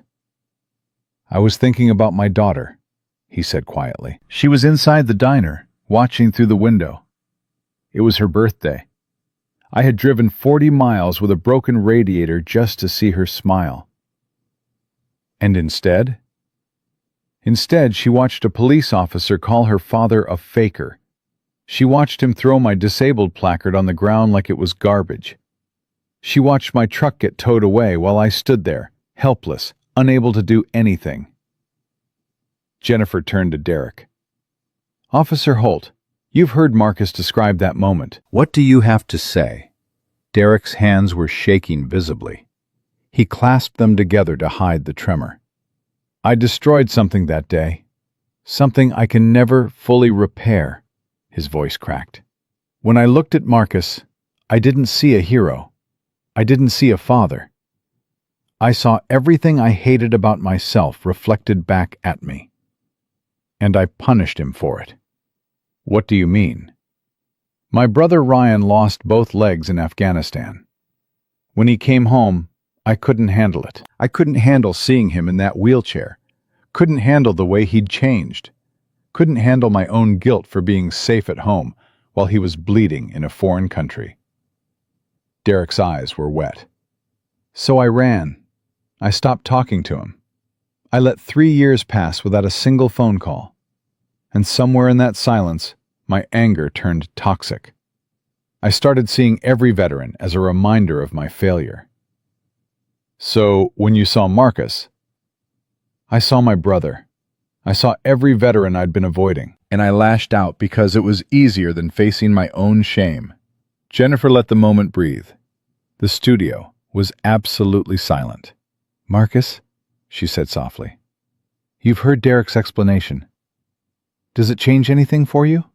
Marcus looked at the man sitting beside him. 24 hours ago, this was his enemy, the person who had humiliated him in the worst possible way. Now he saw something different. A broken man, a scared man, someone drowning in the same waters that had nearly pulled Marcus under 100 times. "It doesn't excuse what he did," Marcus said carefully. "Nothing excuses it. But it helps me understand. And understanding is the first step towards something better. Can you forgive him?" The question hung in the air like a held breath. "I'm working on it. Forgiveness isn't a switch you flip. It's a choice you make over and over, every time the anger comes back." Marcus paused. "But I'm choosing to try, because holding on to hate is exhausting. And because my daughter is watching. She's going to learn how to handle pain by watching how I handle mine. I want her to learn grace, not bitterness." Jennifer's eyes glistened. She was a professional, trained to remain composed, but something about Marcus's words had cracked her armor.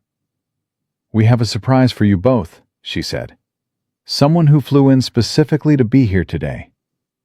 A door opened off camera. Ryan Holt wheeled himself onto the stage.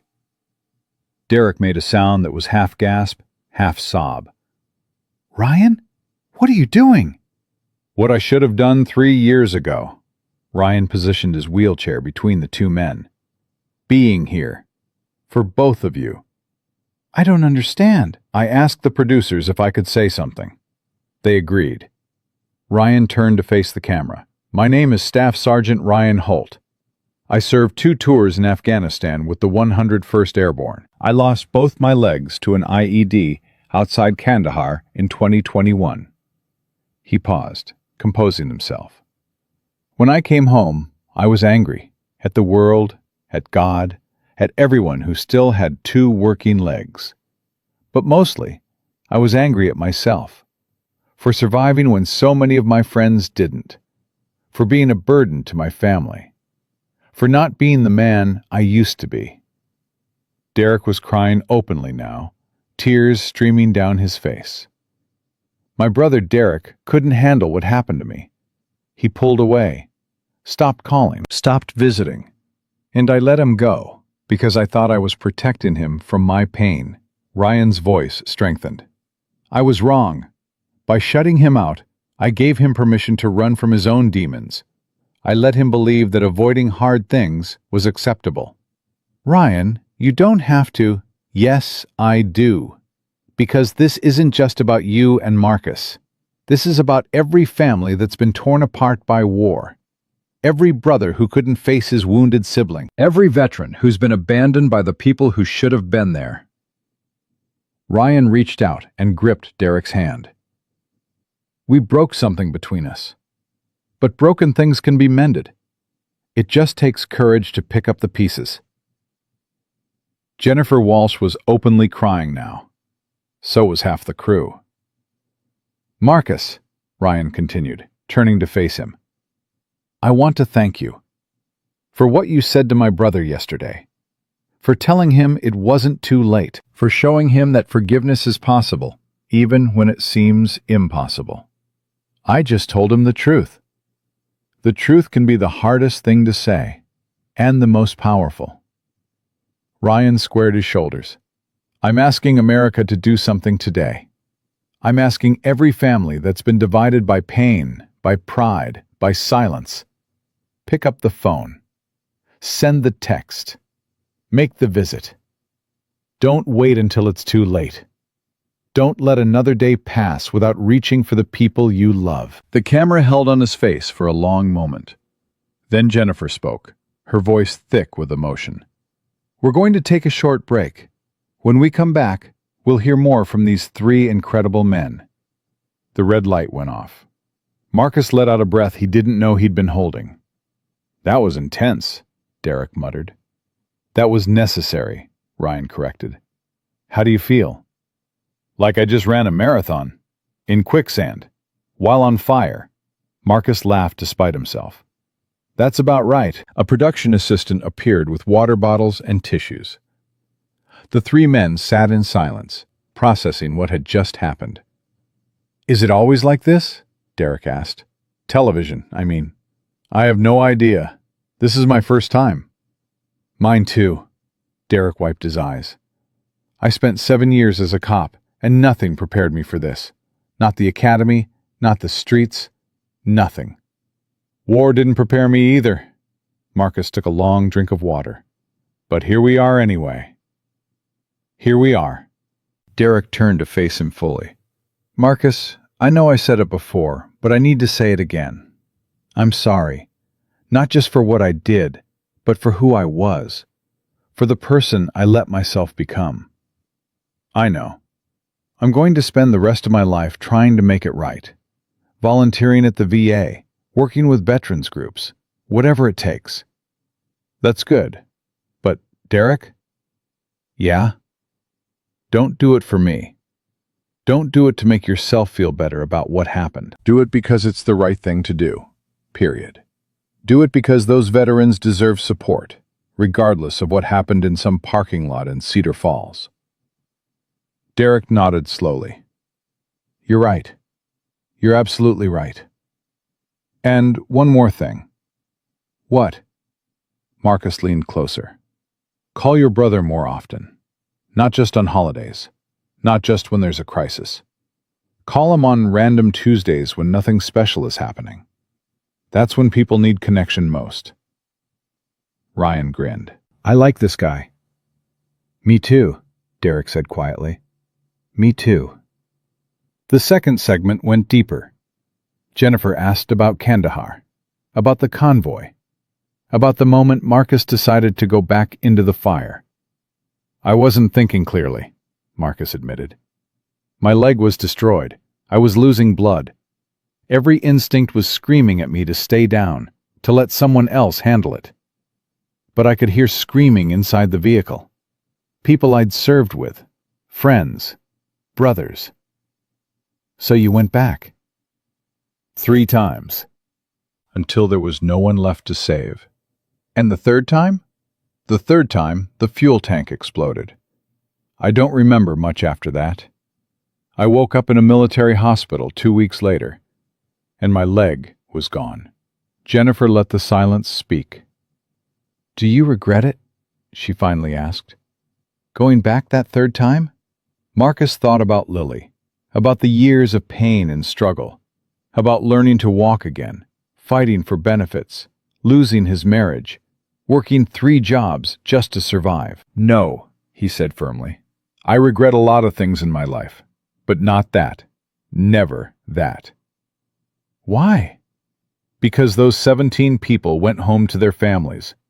They got to hold their children, kiss their spouses, grow old with the people they loved. My leg was a fair trade for that." Derek was staring at him with something like awe. "That's—" Derek shook his head. "I called you a faker. I looked at a man who gave his leg to save 17 lives, and I called him a faker." "You didn't know." "I should have asked. I should have seen." Derek's voice broke. "What kind of person looks at someone like you and sees a target?" "A person in pain," Marcus said gently. "A person who's lost their way. A person who can still find it again." Jennifer jumped in before the moment could deflate. "Marcus, we've heard that the motorcycle club that came to your defense, the Hells Angels, has a special connection to you. Can you tell us about that?" "I only learned about it yesterday," Marcus smiled. "Apparently, one of their members was the medic who saved my life in Kandahar. After I passed out from the 3rd explosion, he's the one who dragged me to safety and kept me alive until the medevac arrived." "You didn't know?" "Not until yesterday. We've been in the same state for years, and I had no idea. He came to Cedar Falls because he heard a veteran was in trouble. He didn't know it was me until he saw my face." "That's incredible. That's what veterans do. We look out for each other, even when we don't know we're doing it." Jennifer turned to the camera. "We actually have that young man standing by. Tommy Sullivan, known as Wrench, has agreed to join us via satellite from Cedar Falls." A screen flickered to life, showing Wrench sitting in what looked like Rosie's diner. He looked deeply uncomfortable with the camera, but he managed a small wave. "Tommy, thank you for joining us." "Thanks for having me, ma'am. Can you tell us about that day in Kandahar? About what you saw Marcus do?" Wrench's expression shifted. The discomfort faded, replaced by something harder, something haunted. "I was 20 years old, fresh out of combat medic training. That convoy was my 3rd real mission." He paused. "When the IED hit, everything went to hell. Fire everywhere, people screaming. I froze. I'm not proud of it, but I froze." "What happened next?" Marcus happened. He was already wounded. I could see blood on his leg, but he didn't stop. He ran into the fire like it wasn't even there. Pulled out the first wounded soldier, went back in. Pulled out another, and another, and another. Jennifer leaned forward. "How many times did he go back?" "I lost count. At least a dozen, maybe more. He was moving so fast, carrying people twice his size like they weighed nothing. And the whole time, his leg was getting worse. I could see him limping more with each trip, but he wouldn't stop." "And the final time?" Wrench's voice dropped. "The fuel tank was about to go. Everyone knew it. I was screaming at him to stay back, that there was nothing more he could do. But he'd heard someone crying inside. A kid, 19 years old, first deployment." The studio was absolutely silent. Marcus went back in. He got the kid out. And then the tank blew. Wrench wiped his eyes. I found him 20 feet from the wreckage, unconscious, his leg completely destroyed. The kid he saved was lying next to him, crying and holding Marcus's hand. And you saved him. I did what any medic would do, stopped the bleeding, kept him stable until the helicopter arrived. But the real hero was Marcus. Always was, always will be. Jennifer turned back to Marcus. His eyes were wet. Did you know about the 19-year-old, the kid you saved on that last trip? I didn't remember until just now. Marcus's voice was thick. I blocked a lot of that day out. The therapist said it was normal. We have one more surprise for you, Jennifer said softly. We tracked down that 19-year-old. His name is James Cooper. He's 25 now. He's married with 2 children, and he's standing by from his home in Texas. The screen split. A young man with red hair and nervous eyes appeared beside Wrench's feed. Mr. Webb? James's voice cracked immediately. I've been waiting 6 years to say this to you. Marcus couldn't speak. He just nodded. You saved my life. I was pinned under a seat, flames all around me, and I knew I was going to die. I was praying, saying goodbye to my mom in my head, when suddenly you were there. You lifted that seat like it was made of cardboard, threw me over your shoulder, and ran. Tears streamed down James's face. I have a daughter now. She's 3 years old. Her name is Grace. And every night when I tuck her in, I thank God for you, for the man who went back into the fire when everyone else was running away. Marcus was crying openly now. So was Derek. So was Ryan. So was Jennifer Walsh, and half the crew and probably millions of viewers across America. I named my son after you, James continued. Marcus James Cooper. He's 18 months old. He's going to grow up knowing who you are and what you did. He's going to know that heroes are real. Marcus found his voice. James, I don't know what to say. You don't have to say anything. Just know that your sacrifice meant something. That it still means something. Every day. Every single day. The screen went dark. Jennifer gave everyone a moment to compose themselves. We need to take another break, she said, her voice unsteady. When we come back, we'll talk about what happens next. For Marcus, for Derek, for all the veterans who are watching this morning. The red light went off. Marcus sat motionless in his chair, tears still falling, his whole body trembling. Derek put a hand on his shoulder. You okay? No, Marcus laughed through his tears. I'm a complete mess. Join the club. Ryan wheeled closer. That was the most beautiful thing I've ever witnessed. It was too much, Marcus shook his head. I didn't sign up for this. I just wanted to have lunch with my daughter. Sometimes the universe has bigger plans, Ryan said gently. Sometimes the things we didn't sign up for turn out to be the things that matter most. A production assistant appeared. Mr. Webb, there's someone in the green room asking to see you. She says she's your ex-wife. Marcus's blood ran cold. Karen's here? She arrived about 20 minutes ago. She's been watching the broadcast with your daughter. Marcus stood on shaking legs. I need to see them. We're back on air in 3 minutes. I need to see them now. He didn't wait for permission. He walked off the stage, through a maze of cables and equipment, following the assistant toward the green room. Every step felt like a mile. What would Karen say? She had always thought he was too stubborn, too proud, too unwilling to ask for help. She had begged him to go to therapy, to take medication, to let her support him. And he had pushed her away until she had no choice but to leave. Now she had watched him break down on national television, watched him cry in front of millions of strangers. watched him expose every wound he had spent years hiding. The green room door opened. Lily ran toward him at full speed. "Daddy! Daddy! You were on TV!" He scooped her up, holding her tight, breathing in the scent of her hair. "I saw you, baby. Did you watch?" "Mommy cried. A lot. She used all the tissues." Marcus looked over Lily's shoulder. Karen stood in the corner of the room. She was 41 now, her brown hair shorter than he remembered, her eyes red from crying. She looked older, tired, beautiful. Karen. Marcus. They stared at each other across 6 years of silence and pain and words left unsaid.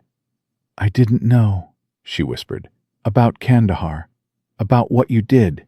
You never told me." "I couldn't." "Why?" "Because I didn't want you to see me as a hero.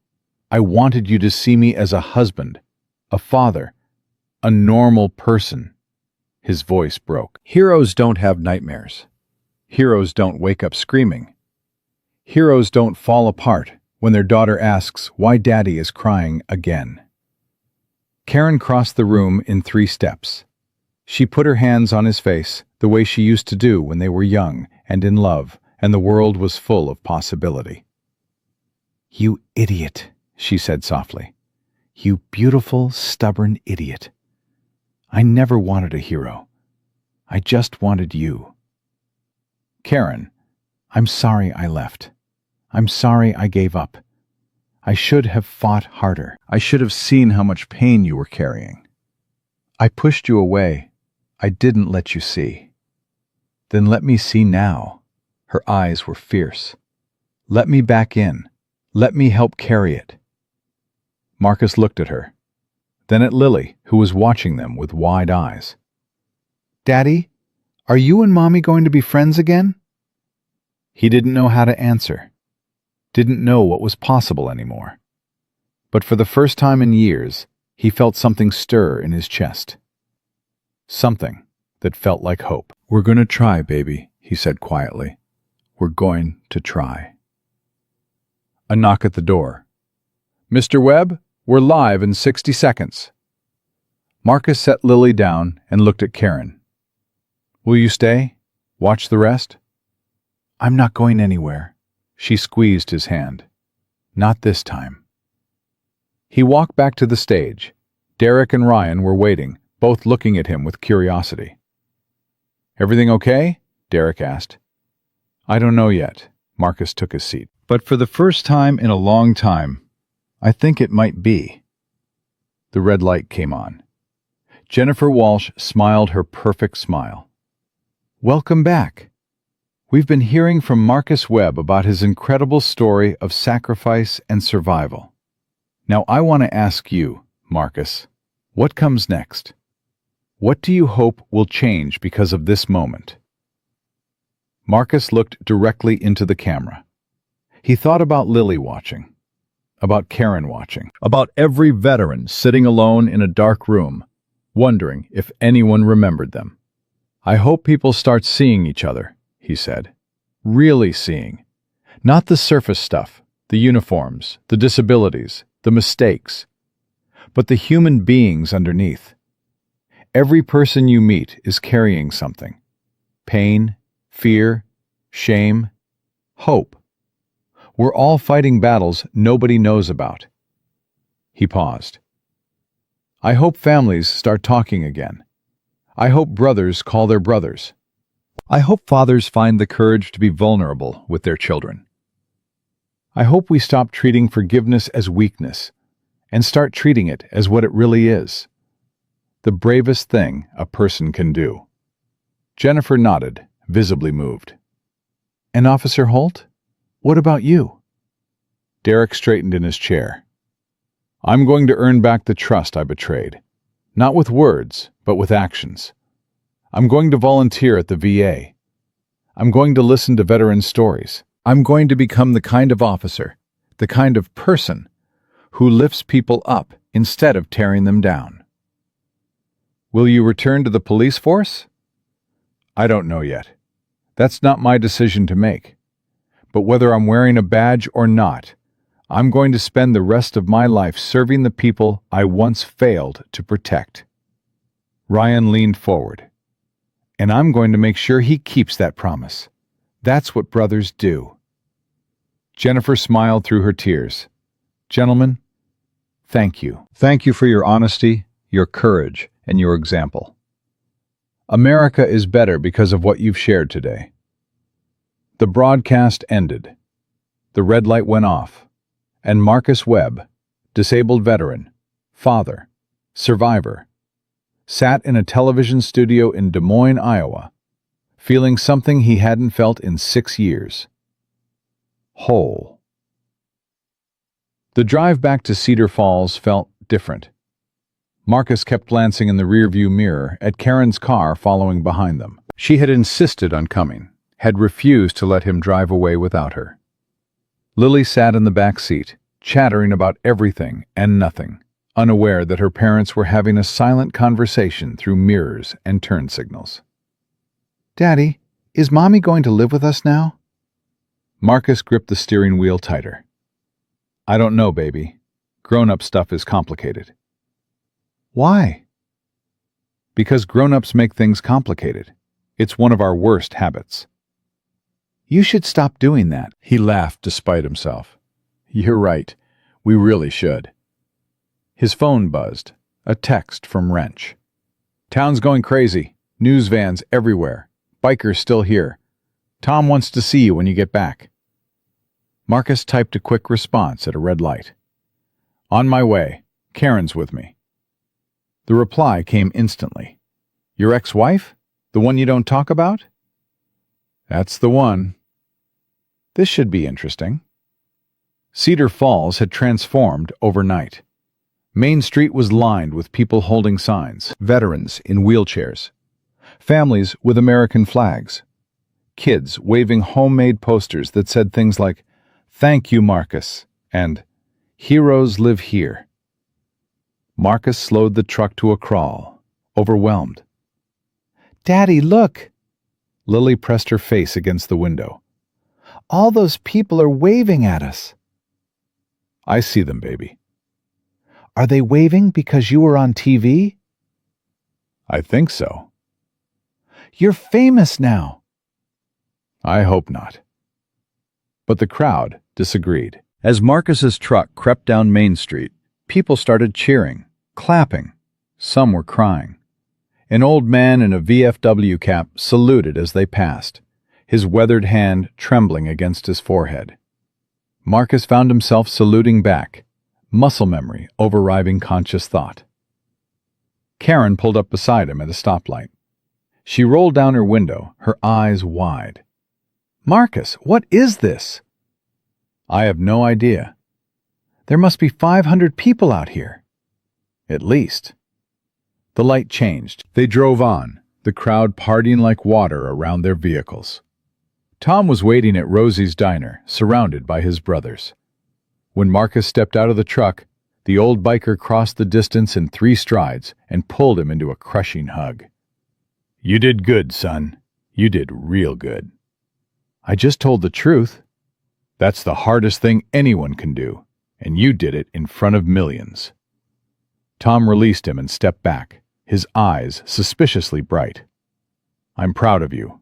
We all are." Marcus looked at the gathered bikers, Wrench, Danny, Rico, and dozens of others. Men he had met only days ago who had become something like brothers. "I couldn't have done it without you." "Sure you could. You just would have done it alone. And alone is a terrible way to fight." Tom noticed Karen approaching with Lily. His eyebrows rose. "This the ex?" "Tom, meet Karen. Karen, this is Tom. Well, it's complicated." "Everything with you is complicated," Karen said, but there was warmth in her voice. She extended her hand.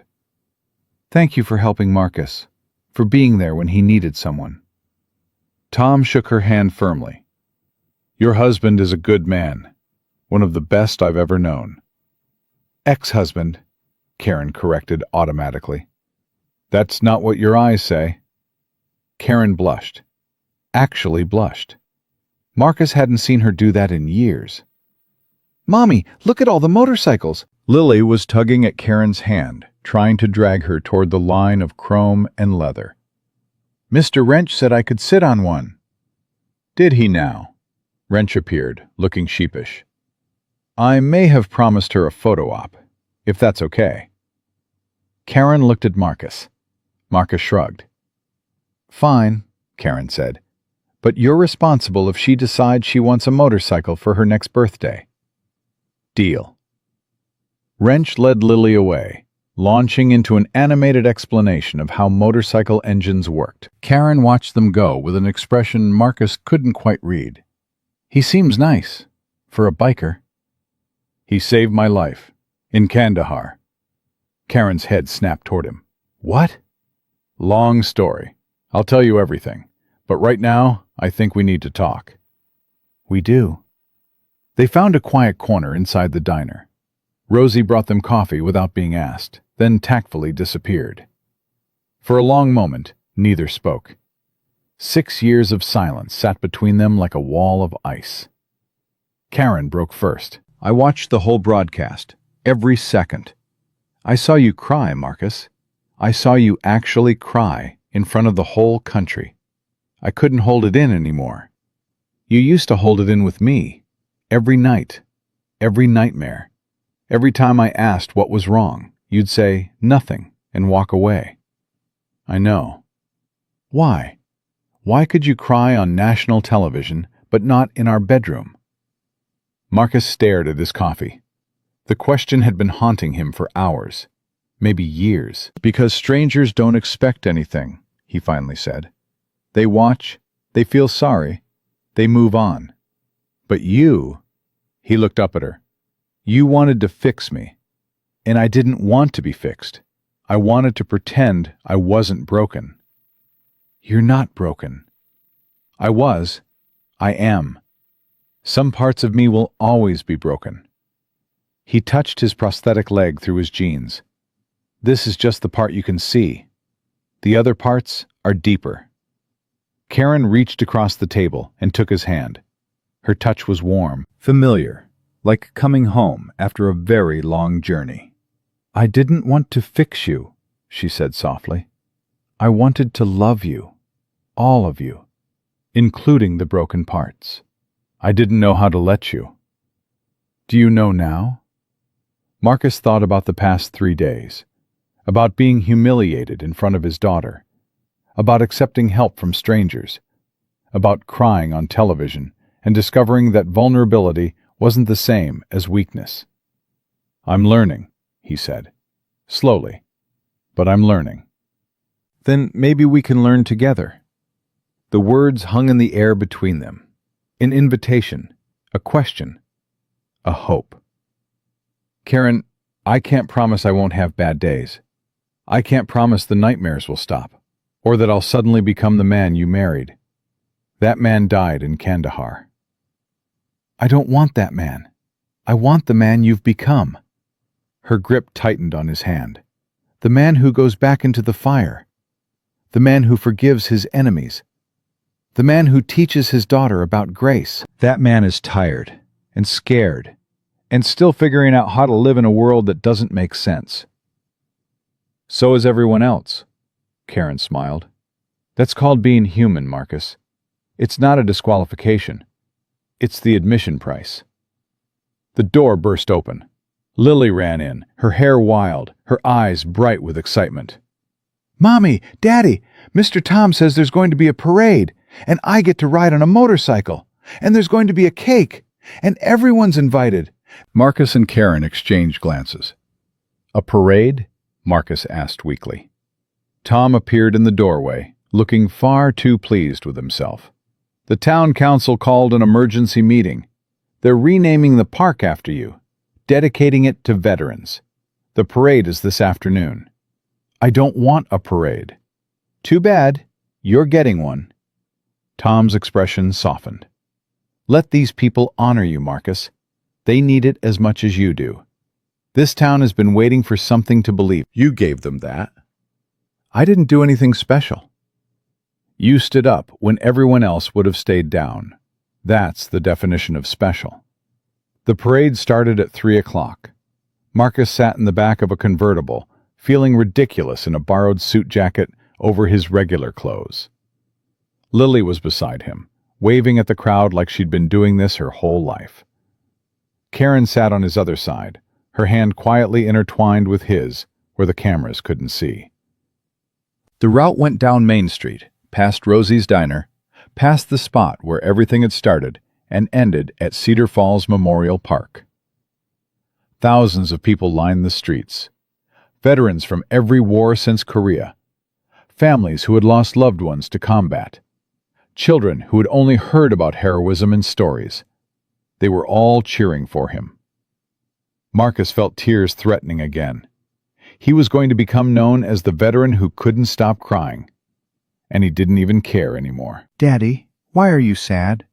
Lily tugged at his sleeve. "I'm not sad, baby. I'm overwhelmed." "What's overwhelmed?" "It's when your heart gets so full that it doesn't know what to do with all the feelings." Lily considered this. "My heart gets overwhelmed when I see puppies." Marcus laughed. "Then you understand perfectly." The convertible stopped at a small stage set up in the park. Mayor Hendricks was waiting, along with Chief Chen, the city council, and a crowd of reporters. And standing off to the side, looking nervous and out of place, was Derek Holt. Marcus made his way to the stage, Lily's hand in his. Karen stayed at the edge of the crowd, but he could feel her eyes on him. Mayor Hendricks stepped to the microphone. 3 days ago, something terrible happened in our town. A decorated veteran was humiliated, disrespected, and treated like a criminal. It was a failure of everything Cedar Falls is supposed to stand for. The crowd murmured in agreement. But what happened next was something remarkable. Our community came together. Strangers became allies. Enemies became friends. And a single act of cruelty was transformed into a movement of grace. She turned to Marcus. "Sergeant Marcus Webb, on behalf of the city of Cedar Falls, I want to apologize. We failed you. We will not fail you again." She gestured to a large sign covered by a tarp. "It is my honor to dedicate this park in your name. From this day forward, it will be known as Webb Veterans Memorial Park." The tarp fell away, revealing a beautiful wooden sign with Marcus's name carved into it, alongside the words, "In honor of all who served." Marcus couldn't speak. The lump in his throat was too large. Lily tugged at his sleeve. "Daddy, your name is on that sign." "I see that, baby." "Does that mean this is your park now?" "It means this park belongs to everyone who ever wore a uniform, everyone who ever sacrificed something for their country. It's their park. I'm just—" He searched for the right words. "I'm just the one who reminded everyone to build it." Chief Chen stepped forward next. "Sergeant Webb, I have one more announcement. The Cedar Falls Police Department is establishing a new position. Veterans Liaison Officer. This person will ensure that veterans in our community receive the support and respect they deserve."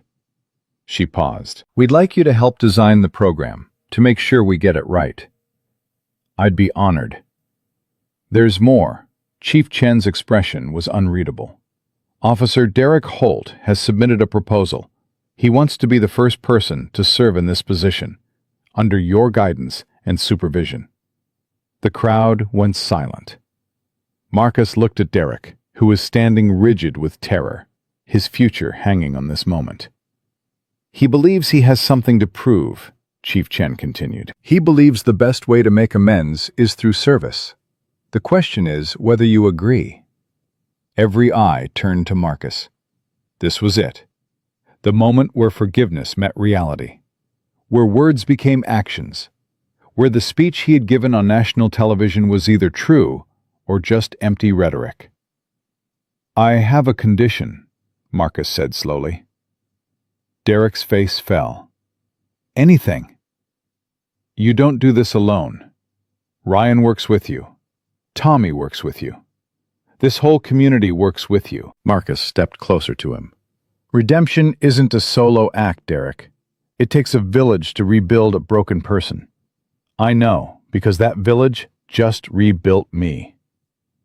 Derek's eyes were wet. You'd trust me? After everything? I don't trust the man you were, but I believe in the man you're trying to become. That's not the same thing. Trust is earned. This is your chance to earn it. Derek extended his hand. Marcus shook it firmly. The crowd erupted in applause. Tom appeared at Marcus's elbow. Not bad for a guy who just wanted to have lunch with his daughter. This got out of hand quickly. The best things usually do. Wrench joined them, with Ryan wheeling himself alongside. So what now? Marcus looked around at the gathering, at the bikers who had become family, at the cop who had become something like a friend, at his ex-wife, who might become something more again, at his daughter, who was chasing a butterfly through the park, with no idea how profoundly her world had changed. Now, he said, now we do the hard part. What's the hard part? Living up to all of this, every day, for the rest of our lives. Tom nodded slowly. That's the real test, isn't it? Anyone can be a hero for a moment. The challenge is being a good person when nobody's watching. When nobody's watching is all that matters. The crowd began to disperse as the afternoon wore on. Volunteers set up tables for a community dinner. Music started playing from somewhere. Children ran through the park, their laughter mixing with the rumble of motorcycle engines as the bikers prepared to depart. Marcus found a quiet bench near the edge of the celebration. He needed a moment to breathe, to process, to let the enormity of the past 3 days settle into something manageable. Karen found him there. Room for one more? Always. She sat beside him, close enough that their shoulders touched. They watched Lily playing with a group of kids she had just met, her earlier shyness completely forgotten. She's resilient, Karen said. Like her father. Like her mother. I wasn't resilient. I ran. You survived. That's its own kind of resilience. Karen was quiet for a moment. What happens now? Between us? I don't know. I stopped making predictions after Kandahar. The universe seems to enjoy proving me wrong. But if you had to guess? Marcus turned to look at her fully. Her eyes were the same brown they had always been. Her hair smelled the same, like lavender and something uniquely her. The years had changed her face slightly, added lines of worry and wisdom. But underneath, she was still Karen. Still, the woman who had said yes when he asked her to marry him, who had held his hand when the nightmares came, who had finally walked away when she couldn't reach him anymore. If I had to guess, he said slowly, I'd say we take it slow, one day at a time. See if the people we've become can fit together the way the people we were once did. That sounds reasonable. I'm trying to be reasonable. It's very strange, she smiled. I'm not sure I recognize you. I'm not sure I recognize myself. He took her hand. But I think I like who I'm becoming. And I'd like you to be there while I figure it out. I'd like that too. Lily came running over, out of breath and grinning. Mommy, Daddy, Mr. Wrench says the cake is ready, and it has a motorcycle on it. A motorcycle cake? Karen raised an eyebrow. Miss Rosie made it special. Come on. She grabbed both their hands and dragged them toward the celebration. The cake was indeed shaped like a motorcycle, complete with edible chrome details and tiny fondant flames. Lily was beside herself with excitement. This is the best birthday ever, she announced to everyone within earshot. Baby, your birthday was 3 days ago, Marcus reminded her. This is my extra birthday. Mr. Tom said so. Marcus looked at Tom, who shrugged innocently. Kid needed a do-over. Who am I to argue? The candles were lit. Lily took a deep breath. Wait! She grabbed Marcus's hand. Daddy, you have to help me blow them out. Why? Because the wish is for both of us. Marcus knelt beside her, his prosthetic protesting the position, but his heart too full to care. What are we wishing for? Lily leaned close and whispered in his ear. For our family to be happy. Forever. His throat tightened. That's a good wish. Ready? Ready. They blew out the candles together. The crowd cheered. Lily clapped her hands with delight. And somewhere in that moment, Marcus felt something shift. A door closing on the past. A window opening to the future. The sensation was subtle but unmistakable. He was free. Not free from the memories. Not free from the nightmares or the pain or the challenges that still lay ahead. But free from the prison he had built around his own heart. Free from the belief that he had to carry everything alone. Free from the lie that asking for help was weakness. Tom found him later as the sun was setting and the crowd was thinning. We're heading out tomorrow morning, back to our regular lives. The old biker paused. But this isn't goodbye. You've got our number. You've got our backs. Forever. I don't know how to repay what you've done. I already told you. Pass it on. The next time you see a veteran struggling, remember this moment. Then do for them what we did for you. I will. I promise. Tom pulled him into one last hug. Take care of that little girl. Take care of that woman who's trying not to stare at you from across the park.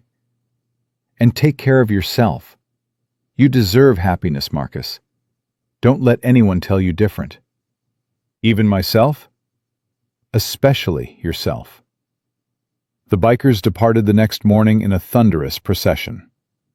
Lily stood on the sidewalk, waving frantically as each motorcycle passed. Wrench stopped long enough to hand her a small leather jacket, child-sized, with a patch that said, Honorary Angel.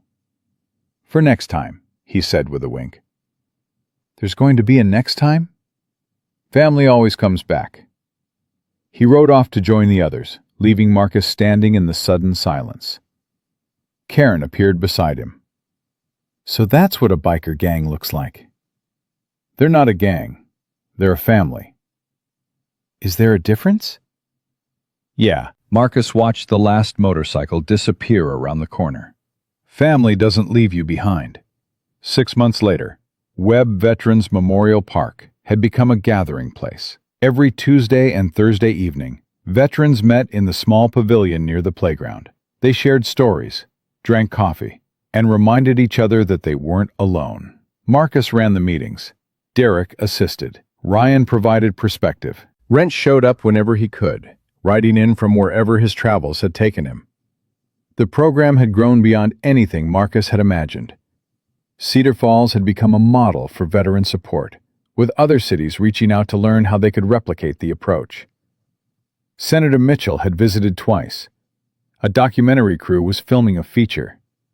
The national conversation about veteran treatment had shifted, just slightly, in a direction that felt like hope. But for Marcus, the most important changes were smaller.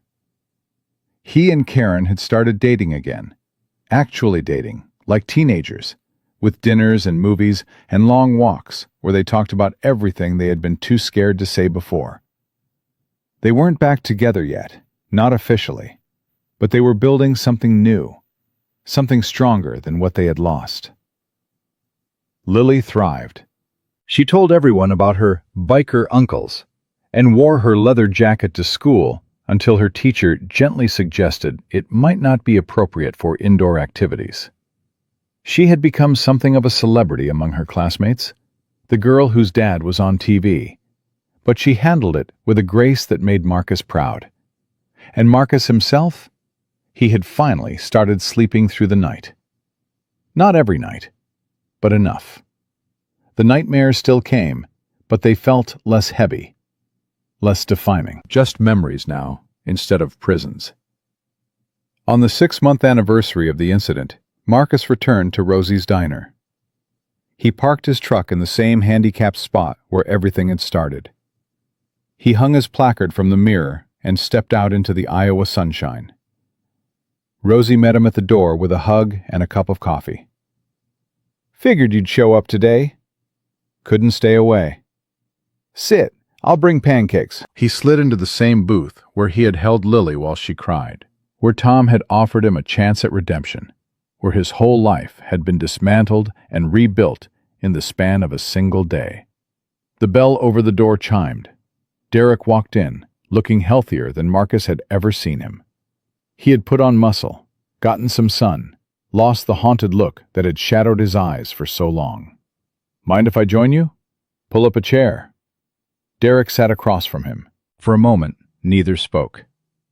"Hard to believe it's been 6 months," Derek finally said. "Harder to believe everything that's changed. I owe you my life. You know that, right?" "You don't owe me anything. You owe yourself the commitment to keep going." "I'm trying, every day. It's not always easy." "It's not supposed to be easy. Easy doesn't change you. Struggle does." Derek nodded slowly. "I talked to my brother this morning. We talk every day now." "Good. He's coming to visit next month. We're going to take a road trip together. See some places we always talked about seeing as kids." "That sounds perfect." The door chimed again. Ryan wheeled himself in, followed by Wrench and Danny, who had driven up specially for the occasion. Then Tom appeared, looking older, but still carrying himself with that military precision that never quite faded. "Heard there was a reunion happening," Tom said. "Couldn't miss that." Rosie brought extra chairs and more coffee. The small booth became crowded with bodies and laughter and the easy comfort of people who had been through fire together. "To Marcus," Tom raised his cup. "The man who taught us all that going back into the fire isn't just about saving others. It's about saving yourself." "To Marcus," the others echoed. Marcus looked around the table at these men who had become his brothers, at the future he hadn't known was possible, at the life that had emerged from the ashes of his worst day. "Thank you," he said quietly.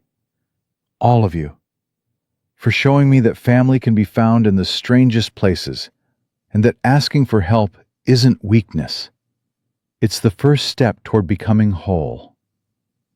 The door chimed one last time.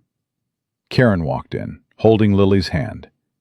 They were both smiling, both carrying wrapped presents, both looking like the two halves of Marcus's heart that had finally learned to beat together again. "Daddy!" Lily ran to him. "We brought birthday cake, even though it's not your birthday." "Another extra birthday?" "Mr. Tom says every day can be a birthday if you want it to be." Marcus looked at Tom. "You're going to spoil her." "That's what uncles are for." Karen leaned down and kissed Marcus's cheek. "Happy 6 months." "Happy 6 months." She squeezed into the booth beside him, her warmth pressing against his side.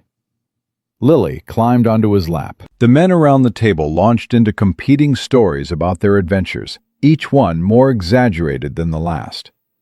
And Marcus Webb, disabled veteran, father, survivor, sat in the middle of it all and understood something he had spent 6 years failing to grasp.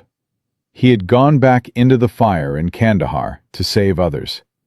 But the fire that really mattered was the one he had been carrying inside himself all along. The flames of shame, of isolation, of the lie that he wasn't worthy of love. These people had walked into that fire with him. They had carried him out when he couldn't walk himself. They had shown him that scars aren't endings. They're just different kinds of beginnings. Lily tugged at his sleeve. "Daddy, "Yeah, baby." are you happy?" Marcus looked at his daughter, at his maybe future wife, at his brothers by choice and circumstance, at the life he had built from the wreckage of the one he had lost. "Yes, sweetheart," he said, and meant it for the first time in 6 years. "I really am." Outside, the Iowa sun continued its arc across a sky that stretched forever. Inside Rosie's diner, a family that had no business existing laughed and argued and celebrated the ordinary miracle of being together. And in Cedar Falls Memorial Park, a wooden sign bearing Marcus Webb's name stood watch over children playing, veterans gathering, and a community that had learned what it meant to take care of its own. The fire was finally out, but the warmth it left behind would last forever. Because that is what happens when ordinary people choose extraordinary grace. When enemies become allies. When broken souls find the courage to ask for help. They don't just